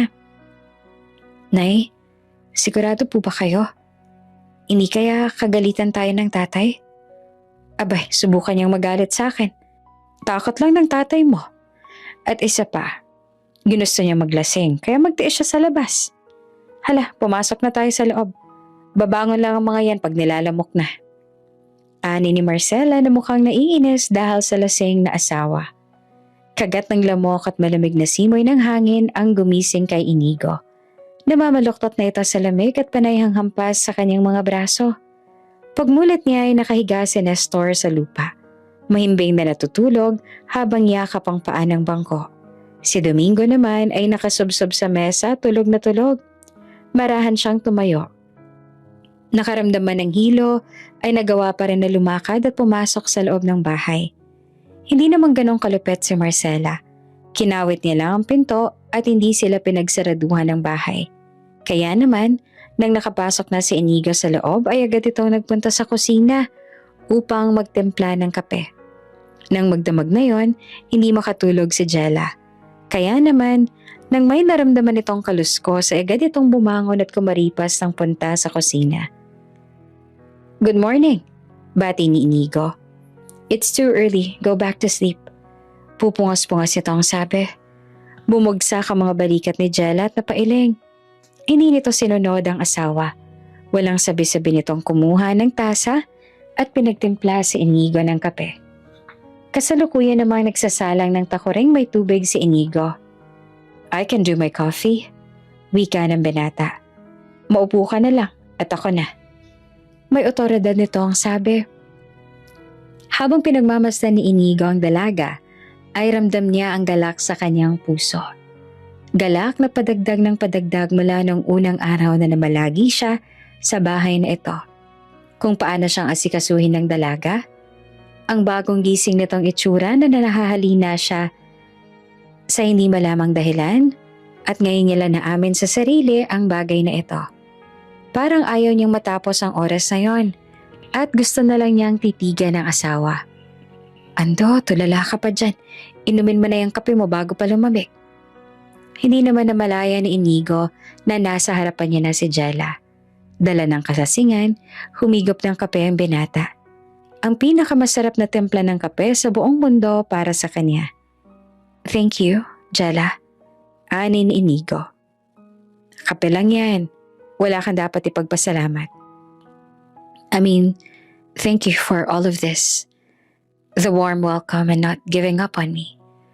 Kahit na noon sa bahay I thought you were lazy, until now na nalaman kong ikaw palang gumagawa ng lahat para sa akin. Nahihiyang sabi ni Inigo. Napatunayan ni Inigo na si Jella nga ang tunay na nag-aasikaso sa kanya. Mula sa tamang timpla ng kanyang kape hanggang sa luto ng pagkain.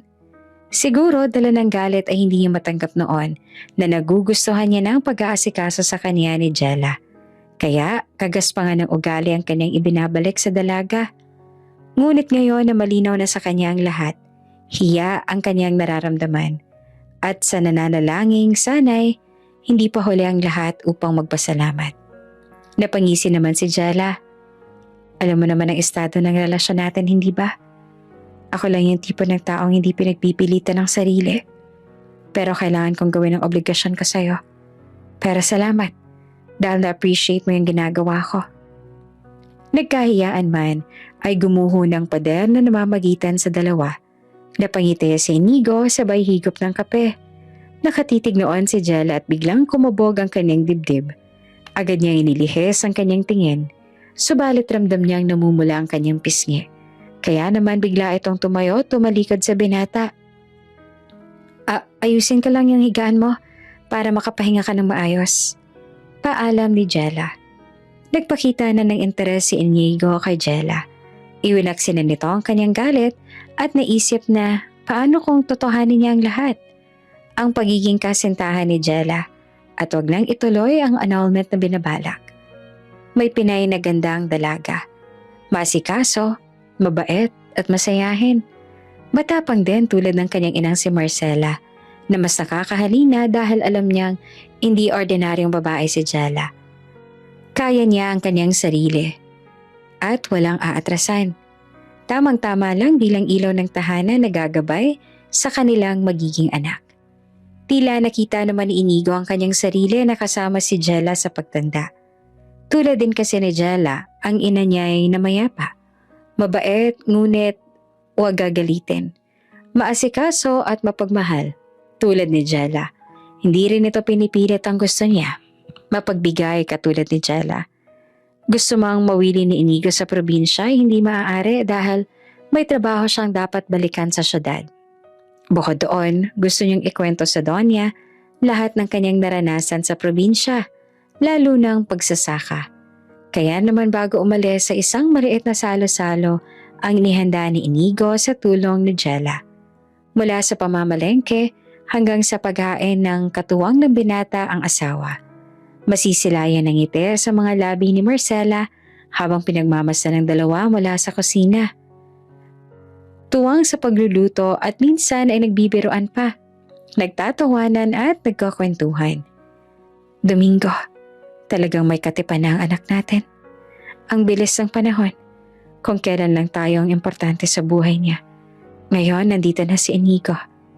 Darating ang panahon, lilisanin niya ng bahay na to at gagawa ng sariling pamilya. Naiiyak na sabi ni Marcela. Naluluha na rin noon si Domingo. Ngunit ayaw niyang ipakita yon kay Marcela dahil siguradong pagtatawanan siya nito. Lumihis ito ng tingin bago magsalita.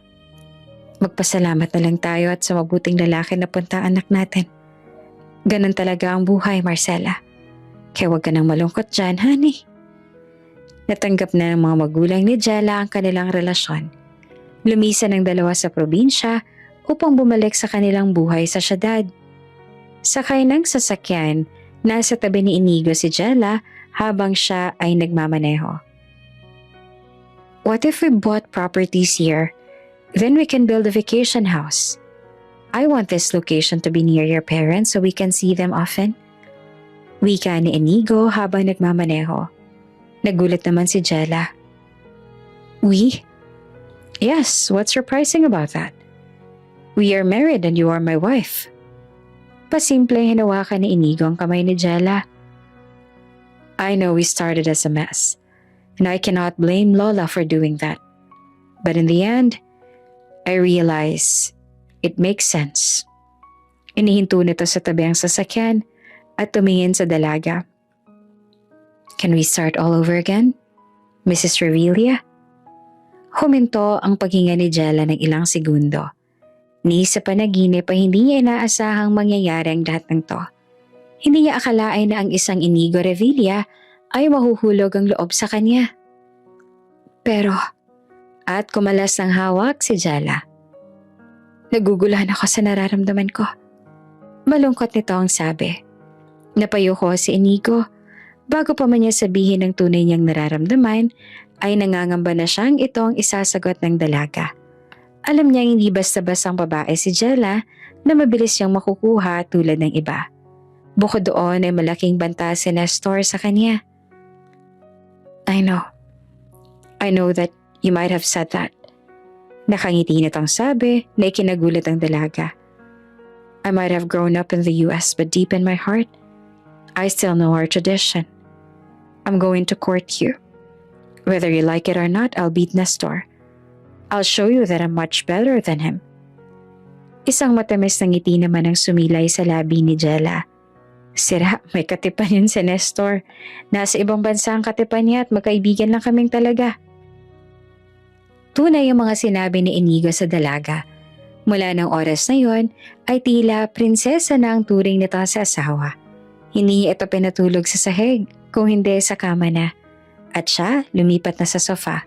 Katwiran ni Inigo, hanggat hindi pa siya mahal ng lubusan ni Jella, ay hindi siya tatabi dito sa kama bilang paggalang. Tuwing umaga ay sabay na silang nag-aagahan. Masayang nagkukwentuhan, ipinagmamalaki na rin ni Inigo ang asawa at palaging nasasabik sa pag-uwi upang saluhan ng asawa sa hapunan. Masisilayan na rin ang ngiti sa mukha ni Jella. Lalo itong ginaganahang asikasuhin ng asawa na siya namang kinatuwa ng Donya nang minsan itong bumisita ng biglaan. Sa wakas, natauhan na rin ang apo ko.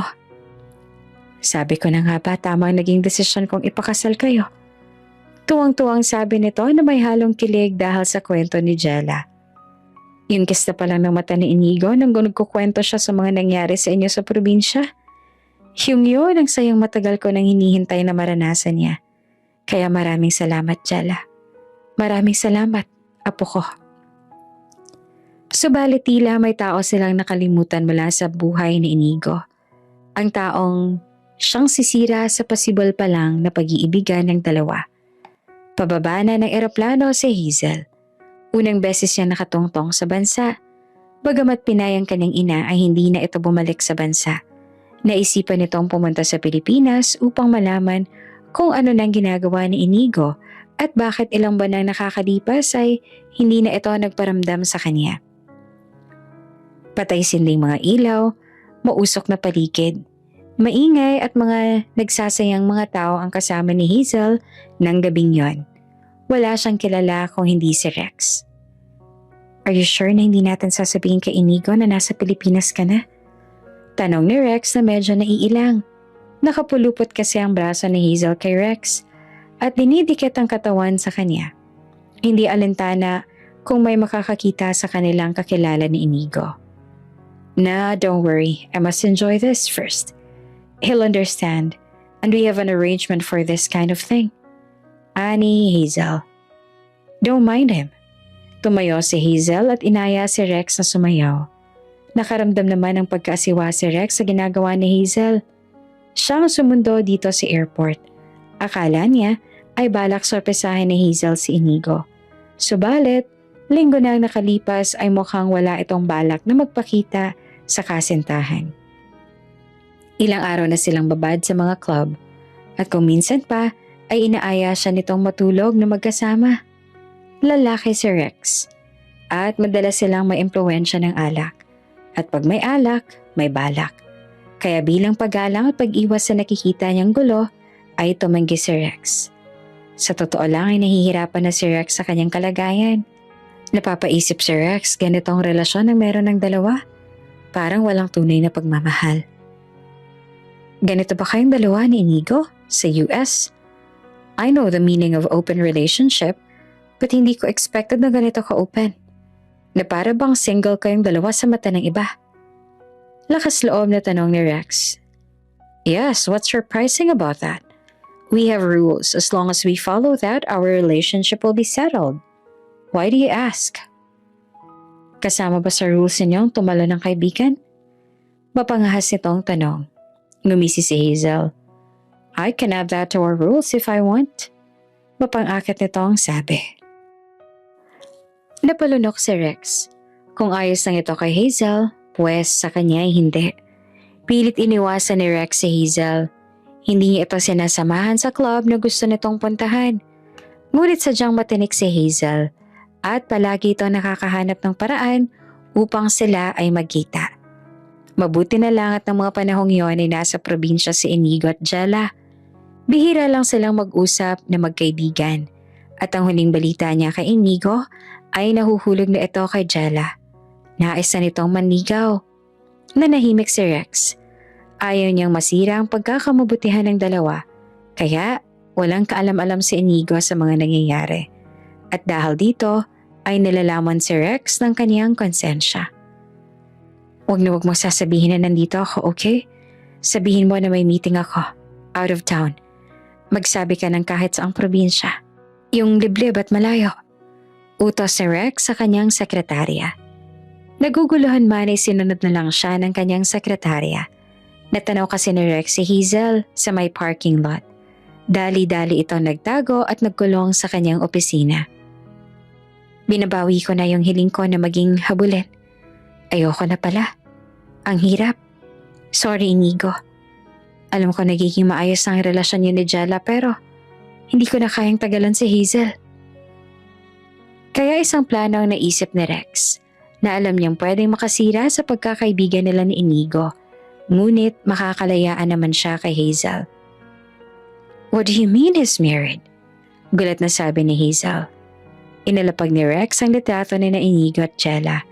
Ito ay mga pinadala sa kanya ni Inigo nung sila ay nasa probinsya. Masayang mga litrato. Wala man sa studio at hindi man formal ang suot. Mararamdaman mo ang saya at pagmamahala ng dalawa. Gayun din ang galit ni Hazel habang pinagmamasa ng mga litrato. Ang maitim na aurang bumalot dito na tila hindi niya matanggap na siya'y naisahan ni Inigo. Why did he do that? Tanong ni Hazel. Maybe because you're in an open relationship? Tura ni Rex na may kaba sa kanyang dibdib. Nang dahil sa ginawa ni Rex, nakaramdam ng kaba si Hazel. Tila naging banta ang impormasyong ito para sa relasyon nila ni Inigo. Wala rin ito sa kanyang rules, kaya lalong nag-init ang ulo nito sa kanyang nalaman. Kinuha nito ang kanyang bag at hinila si Rex. Teka, saan tayo pupunta? Bakit mo ako hinihila?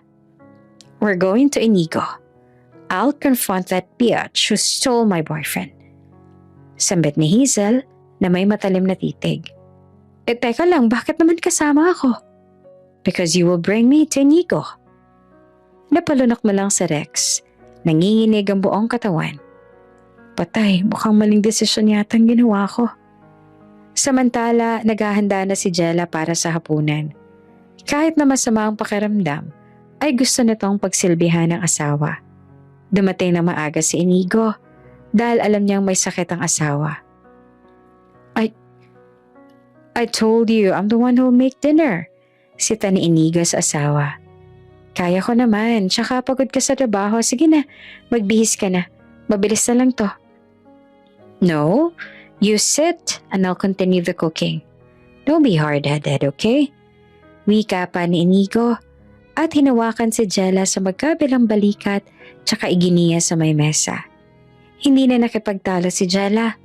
Nakikita nitong malaki na talaga ang pinagbago ng asawa at alam niya sa kanyang sarili na konting tiyaga pa ay mapapasagot na siya nito. Habang nasa kusina, pinapanood si Inigo magluto ay may nag-doorbell. Tatayo na sana si Jella upang tingnan kung sino ito, subalit pinaupo siya ni Inigo at siyang lumabas. Inigo, what's the meaning of this? Sigaw ni Hazel. Tila dragon ang pagpasok ni Hazel sa tahanan ni Inigo. Dire-diretso ito sa loob kasama si Rex nang pagbuksan sila ni Inigo ng pinto. Sa bilis ng pangyayari ay nagulat na lang si Rex na nasa loob na sila ng bahay at sinisigawan ni Hazel si Inigo. Hindi naman makapagsalita si Inigo. Salit-salita niyang tinignan si Rex at Hazel. Naguguluhan sa mga nangyayari at nagtataka dahil magkasama ang dalawa. Nang dahil sa sigaw ng babae ay napalabas si Jella. Inigo, sino siya? Sambit ni Jella habang palabas ang kusina. Nakita nito ang isang babaeng posturang-postura. Kasama nito si Rex na para bang kinakabahan. Natigilan si Jella at nakaramdam ng kaba. Bumaling ang lahat sa kinaroroonan ni Jella. Tinignan ni Hazel si Jella mula ulo hanggang paa. Simple lang ang ganda ni Jella. Nakasuot pa ito ng apron. Alam ni Hazel na masigit siya sa kahit anong bagay sa babaeng kaniyang nasa harapan. Subalit, nakaramdam ito ng malaking banta. Tila naiinggit ito sa itsura ni Jella. Bumaling ng tingin si Jella kay Inigo. Nangungusap ang mga mata at nagtatanong. Jella, this is Hazel. Pakilala na Inigo kay Jella. Hazel, this is Jella, my wife. Mahina naman ito ang sabi. Agad na rumihistro ang pangalan sa isipan ni Jella. Hazel, bulong nito. Tumangutango at gusto niyang umatras at bumalik sa kusina, ngunit ayaw kumilos ang kanyang mga paa. Lumapit si Hazel kay Jella. Kinikilates ang itsura.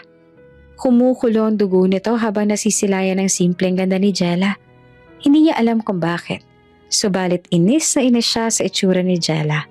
Nilalaman siya ng inggit at napapaisip. Anong nakita ni Inigo sa tulad ni Jella? There's no special about you. So how on earth Inigo likes you? Pang-aalipusta ni Hazel sa dalaga. Hazel, stop it. Napipikong sabi ni Inigo. Jella, please stay in our room. Para bang robot na sumunod si Jella kay Inigo. Nakita niya na lang ang kanyang sarili na patungo sa silid nilang mag-asawa habang umaagos ang luha sa kanyang mga mata. Ano ba itong nangyayari sa akin? Alam ko namang simula pa lang ay may katipan na si Inigo. Bakit kumakasta ako ng ganito? Para bang hulog na ako sa kanya? Para bang mag-asawa na kami? Para bang masaktan ako ng ganito? Wika ni Jella sa kanyang isipan. Napatitig si Jella sa salamin na makikita sa silid.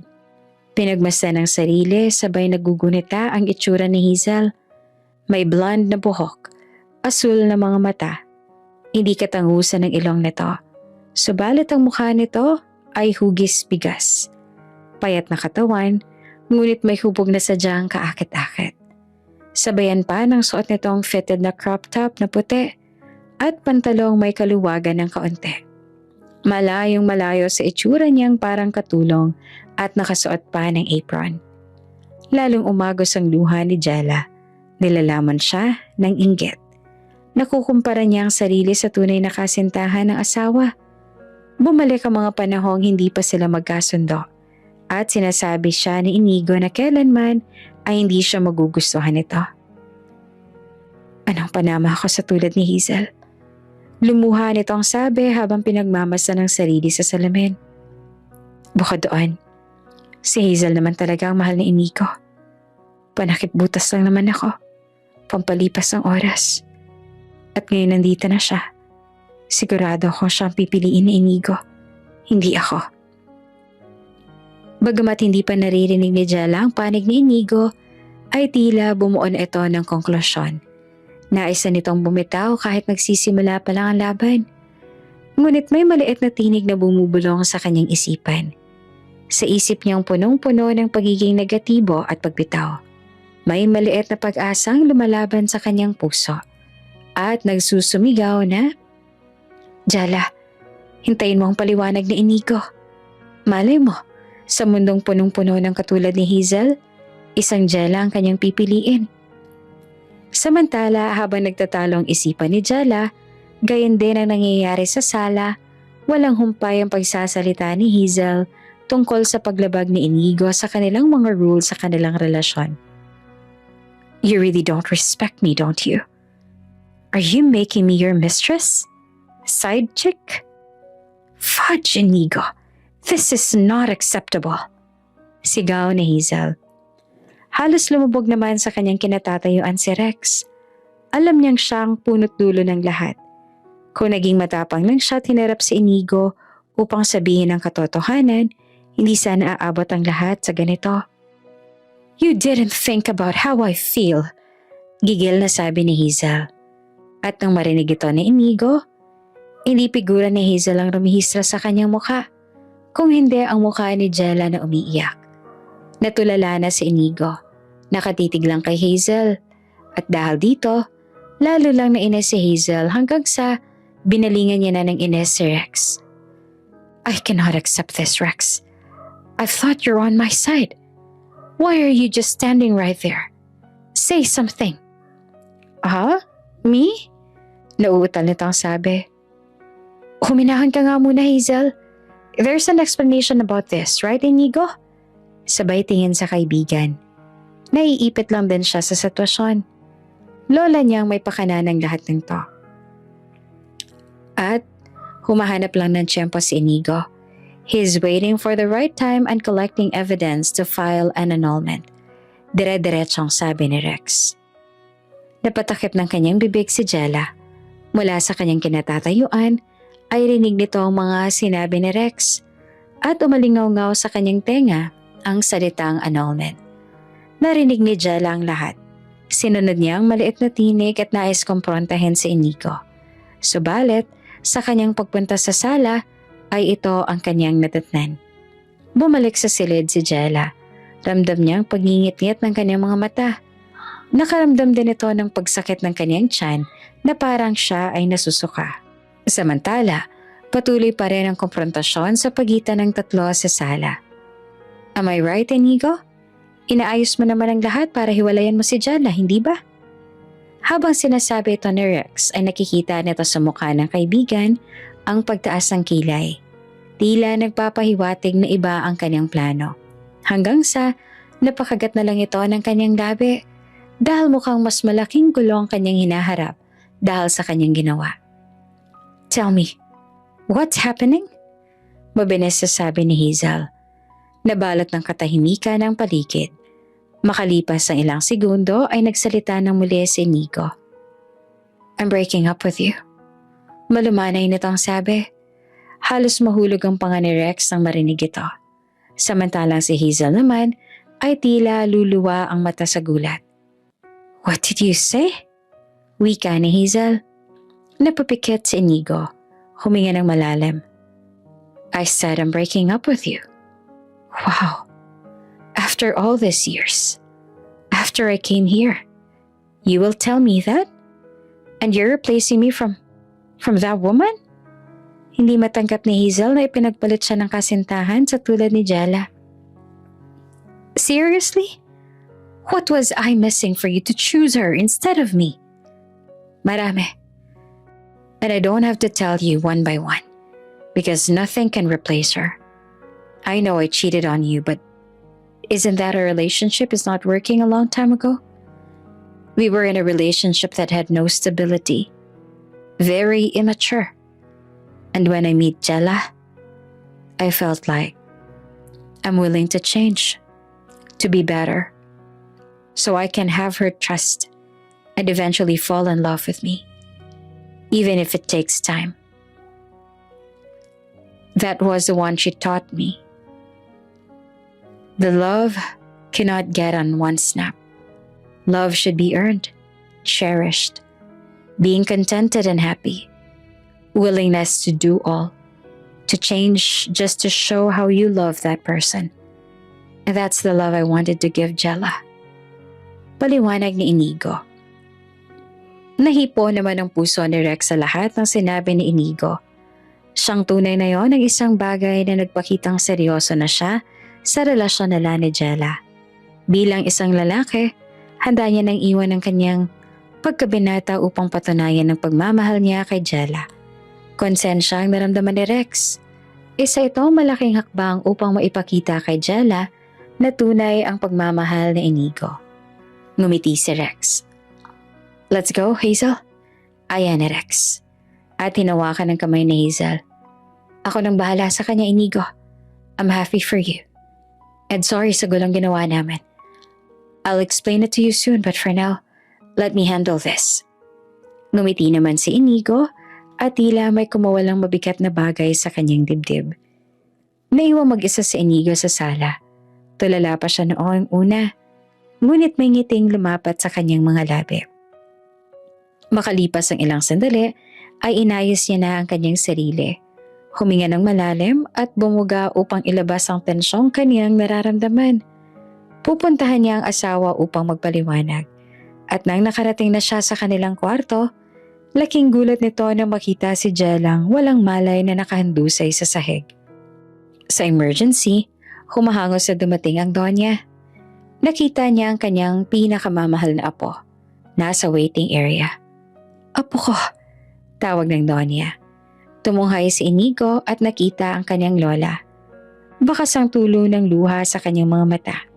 Kitang-kita ang pag-aalala. Isa sa pinakakinakatakutan ni Inigo ay ang mawalang muli ng mahal sa buhay.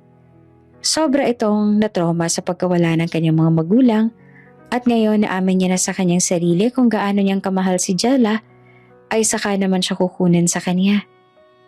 Lola, natatakot po ako. Natatakot po ako mawala si Jella sa akin. I really love her and I'll do everything to save her. Not to lose her, Lola. Umiiyak na to ang sabi. Niyakap siya ng Donya upang kumalma. Shh! Tumahan ka na, Apo. Hindi mangyayari yon. Gagawin natin ang lahat para kay Jella. Ani ng Donya. Ilang sandali pa at binalikan si Inigo ng doktor at tumingin kay Jella. Sino pong pamilya ng pasyente? Agad na lumapit si Inigo. Pinahid ang luha sa kanyang mga mata. Doc, I'm her husband. Over-fatigue at stress ang naging sakit ni Jella. Nawalan ito ng malay dahil sa matinding emosyong kaniyang nararanasan. Nakahinga ng maluwag ang maglola. Laking pasasalamat nila dahil hindi malubha ang lagay ni Jella. Na malagi si Jella magdamag sa ospital. Makikita ang matamlay nitong mukha at iwas na tingin kay Inigo. Ayos ka lang ba, Iha? Napapansin ko parang iniiwasan mo si Inigo. Tanong ng Donya na siyang nagbantay pansamantala sa dalaga. Naiwan ang dalawa sa silid upang asikasuhin ni Inigo ang mga papel na Jella upang ma-discharge na sa ospital. Lola, iyon pala ang sinasabi ni Jella ay bumuhos na ang luha sa kanyang mga mata. Alam ko naman pong hindi ako ang mahal ni Inigo. Mula una pa lang, alam ko naman po yun. Pero bakit ang sakit? Ang sakit malaman na hihiwalayan niya po ako. Umiiyak na to ang sabi. Nagulat naman ang Donya. Ngunit hinayaan niya muna magsalita ang dalaga. Nais niyang malaman kung saan nagmumula ang pag-iyak nito at kung anong ginawa ni Inigo sa kanya. Ayaw niyang pangunahan siya ng galit dahil hindi na bata ang dalawa at kailangan nilang maranasan ng lahat ng to upang sila ay tumibay. Ikinwento ni Jella ang nangyari sa gabing bago siya isugod sa ospital. Ang pagpunta ni Hazel sa kanilang bahay hanggang sa nalaman niyang hihiwalayan siya ni Inigo na sa mismong bibig ni Rex nanggaling. Matapos marinig ang lahat ng yon ay umalis na siya dahil hindi niya na kinakaya ang mga nangyayari ng oras na yon. Lola, alam ko naman po ang lugar ko sa mundong to. Malinaw sa akin na nangyari ang lahat ng to dahil sa kasunduan. Alam kong may katapusan din po ang lahat ng to pero ang sakit. Sobrang sakit. Aaminin ko. Mahal ko na po ang apo ninyo dahil nung nasa probinsya kami, nakita ko po yung sign ni Inigo na sinasabi ninyo na mabait, maalaga at mapagbigay. Hindi ko lang akalaing sasabihin niya sa akin na gusto niyang totohanin lahat ng to pero matapos kong marinig ang katotohanan, nahihiwalayan niya rin pala ako sa huli. Nasasaktan ako dahil isang malaking palabas ng pupal ang lahat ng to. Umiiyak na to ang sabi. Napaluha na rin ng Donya sa kanyang narinig. Pakiramdam niya ay kasalanan niyang lahat ng to. Ang akala niyang magandang nangyayari sa pagitan ng dalawa ay biglang nagbago dahil sa sinabi ni Jella. Hindi niya inaasahan ang pagdating ni Hazel. At ang malalaya ay ganito ang magiging resulta ng lahat kay Jella. Nilalamon ng Donya ng konsensya. Kung sana'y nalaman niyang magiging ganito ang kahihinatnan ng lahat, ay hindi niya na pinagpilitan ang kanyang nais. Humanap na lang sana siya ng ibang paraan upang masalba ang kanyang yaman. Subalit, huli na ang lahat. Anong balak mo? Tanong ng Donya. Gusto ko po sanang umalis. Magpakalayo-layo. Alam ko pong hindi ko po tapos sa pagbayaran ng buong perang pinangtubos niyo sa lupa namin pero nangangako po ako na ibabalik ko po ang lahat ng binigay ninyo. Paglilinaw ni Jella. Umagos ang luha sa mga mata ng matanda. Ayaw niyang pakawalan ng kamay ni Jella. Subalit sa oras na yon ang nakikita niyang tama upang hindi ito masaktan. Kung yan ang desisyon mo, hindi kita pipigilan. Pero sa oras na magbago ang inisip mo, bukas loob kitang tatanggapin na po ko, Jella. Ani ng Donya. Oras ang lumipas. Tapos na rin ang mga papel na inaasikaso ni Inigo. Pabalik na siya sa silid ni Jella at sa pagbukas niya ng pinto, ang kanyang lola na lang ang kanyang nadatnan. Nilingan ni Inigo ang buong silid ngunit hindi niya nakita si Jella. Kumabog ang kanyang dibdib. "Lola? Where's Jella?" Taranta nitong sabi. Tumayo ang matanda at niyapos ang apo. "Apo, kailangan niya ng oras. Oras para sa kanyang sarili. At sana patawarin mo ako dahil pinagpilitan ko ang relasyon ninyo. Hindi ko inisip na nasasaktan ko na kayo pareho. Patawarin mo ako, apo." Umiiyak na sabi ng Donya. Halos gumuho ang mundo ni Inigo sa narinig. Tuluyan na siyang iniwan ni Jella. Ang pausbong nalang pag-iibigan ay tila sinusubukan kaagad ng tadhana. Hindi niya maintindihan kung bakit. Gusto niyang habulin si Jella at magpaliwanag. Subalit pinigilan siya ng Donya. "Hayaan na muna natin kumawala si Jella sa sakit na kanyang nararamdaman. Noong panahon namin, naniniwala kaming kung kayong dalawa talaga nakatadhana. Gagawa't gagawa ang tadhana ng paraan upang maging kayong dalawa sa huli." Usal ng matanda. Modernong panahon, makabago ang teknolohiya. Lahat ay instant na. Ultimo sa relasyon ay kakaiba na. Kahit hindi mo pa nakikita at kilala ng lubusan, masasabi mo na ang salitang mahal kita. Maaari mo nang maging katipan matapos ng ilang oras. At tawaging asawa. Subalit lahat ng to'y pansamantala lang, hindi nagtatagal. Palaging may lamat at ang sabi nga nila kung mabilis mong nakukuha ng ganon, ay ganon din kabilis mawala. Ganito ang naranasan ni Inigo sa naging relasyon nila ni Hazel. Akala niya ay nakaahuran na siya dahil buhay binata pa rin siya at magagawa niya ang lahat kahit may karelasyon siya. Subalit na makilala niya si Jella, nagbago ang lahat. Nabago ang kanyang pananaw. Namulat siya sa katotohanang nasa moderno man tayong panahon ay mas tunay at dalisay pa rin ang relasyon noong araw. Nalaman na ni Inigo ang tunay na nangyari sa pagitan ni Rex at Hazel. Abot langit ang paghingi ng tawad ni Rex dahil siya ang dahilan kung bakit umalis si Jella. Kung hindi niya yung ginawa, marahil masaya ang dalawa. Tahimik at punong-puno ng pagmamahalan. "Thank you, Rex, for telling me the whole truth. I'm not mad, really. I am very thankful that despite all of this, you chose to tell this." Wika ni Inigo sa kaibigan. "I was really shocked that time, bro. Hindi ko akalain na ganun pala si Hazel. Kaya niyang gawin na taluhin tayong dalawa dahil sa klase ng relasyon ninyo. But after that, tulad mo, nagising din ako sa katotohanan. This modern time really sucks. I cannot believe na ganito tayo ka-immature to have this kind of relationship." Ani ni Rex. "And also, don't worry about Hazel. After that night, mabilis siya nakarecover.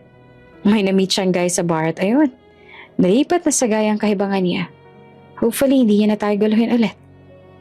Experience is the best teacher. We have nothing to do with that. So anong balak mo? Paano si Jella? Nahanap mo na ba siya? Tanong ni Rex. Lumihis ang tingin ni Inigo. "There's a right time for that. Ang sabi nga ni Lola, kung kami talaga, kami hanggang sa huli." Lumipas ang taon. Naging tahimik ang buhay ni Jella. Nalaman ng kanyang mga magulang katotohanan. Sa araw-araw na nagdaan, hinihintay na lang ni Jella ang sapinang matatanggap niya para sa annulment nila ni Inigo. Tanggap niya na wala na silang dalawa. Itinoon na lang ng dalaga ang atensyon sa kanyang sarili at humingi ng tawad sa kanyang mga magulang sa mga nangyari. Hanggang sa dumating na ang sapina, pinapupunta siya sa korte upang humarap at matapos ang kanilang annulment. "Hi," bati ni Inigo. Ngumiti si Jella at lumihis ang tingin. Ang sakit ng kahapon ay muling nagbalik. Akala ni Jella ay humilom na ang mga sugat. Ngunit siya pala'y nagkakamali. Ang mga luha niya gabi-gabi ay kanyang naaalala. Mga hinagpis at pagdadalawang isip. Ngunit nakaraan na ang lahat. Hindi niya maibabalik ang tapos na. Natapos ang kanilang paghaharap at sa wakas, hiwalay na silang dalawa. Iwas na iwas si Jella at dali-dali nito umuwi upang makapagpahinga. Oh, anak, kamusta? Tanong ng ina. Maurot ang puso ko, Nay. Pero kaya naman po. Ginusto ko to. At hindi na kami mag-asawa. Malaya na kaming pareho. Pwede na kaming umusad sa kanya-kanyang buhay namin. May paetang mga ngiti ni Jella. At nauunawaan naman ito ng kanyang ina. Magiging maayos din ang lahat. Alam kong mahal mo pa si Inigo. At darating ang araw na magbubunga rin lahat ng sakripisyo mo. Maghihilom din lahat ng mga sugat. Magtiwala ka lang, anak. Nakangiti nito ang sabi. Habang nagdadramahan na mag-ina, ay siya namang pagpasok ng kanyang ama. Nandito na ako, iya. Mapagod sa bukid. Nga pala kasama ko yung may-ari ng katabing bukid natin. Abay kay gwapong lalaki, bagay na bagay sa'yo, nene. Asar ni Domingo. Tatay, ano pong Nahinto si Jella sa pagsasalita nang makita ang lalaking kasama ng kanyang ama. Magandang gabi po, Nanay Marcela. Bati nito. Nagugulahan ang mukha ni Jella. Hindi niya maintindihan ang nangyayari. Ano ginagawa mo rito? Tinutupad ko lang yung pangako ko sa'yo. At gusto ko sana magsimula tayo ng tama. Manliligaw ako hanggang maging katipan mo. At sana maging mag-asawa tayo. Ulit. No more side chicks. No more Hazel. I'm managing the rice field next to yours kaya madalas ako dito. Then eventually, kung papalarin, gusto kong dito tumira hanggang magkaroon tayo ng mga anak at tumanda. Kita naman ang kilig sa mukha ng mag-asawang Domingo at Marcela. Sa katunayan, anak, nung nakaraang taon pa kami sinusuyo nitong si Inigo. Pinaghirapan niyang kunin ang loob namin ng nanay mo. Humingi siya ng tawad at ginawa ang lahat para mapatawad namin. Buong taon kong kasama yang si Inigo sa sakahan. Nagtatago siya pag pumupunta ka sa sakahan. Pinagsibak ng kahoy ang nanay. Nag-araro ng palayan. Nagtanim. Lahat ginawa niya ng walang angal. At gusto niya magpakita sa iyo pag maayos ang lahat. At ngayon ginagawa niya ng tama. Pinayagan ko na siyang manligaw sa iyo. Para naman ipagpatuloy ang naudlot ninyong pagmamahalan. Wika pa ni Domingo. Naiyak na lang si Jella. Ang akala niyang wakas ay nagbukas pala ng pinto para sa panibagong pagsisimula. Pinatunayan ni Inigo ang kanyang sarili. Ang pagmamahal nito sa kanya, hindi nagmamadali. Inabot ng ilang buwan ng panliligaw at ilang taon ang kanilang relasyon. Kahit alam na lang sila ang endgame, ay dinamdam nila ang bawat pangyayari sa kanilang naranasan. At sa huli, naselyuhan ang lahat ng tunay na singsing at pag-iisang dibdib ni Inigo at Jella.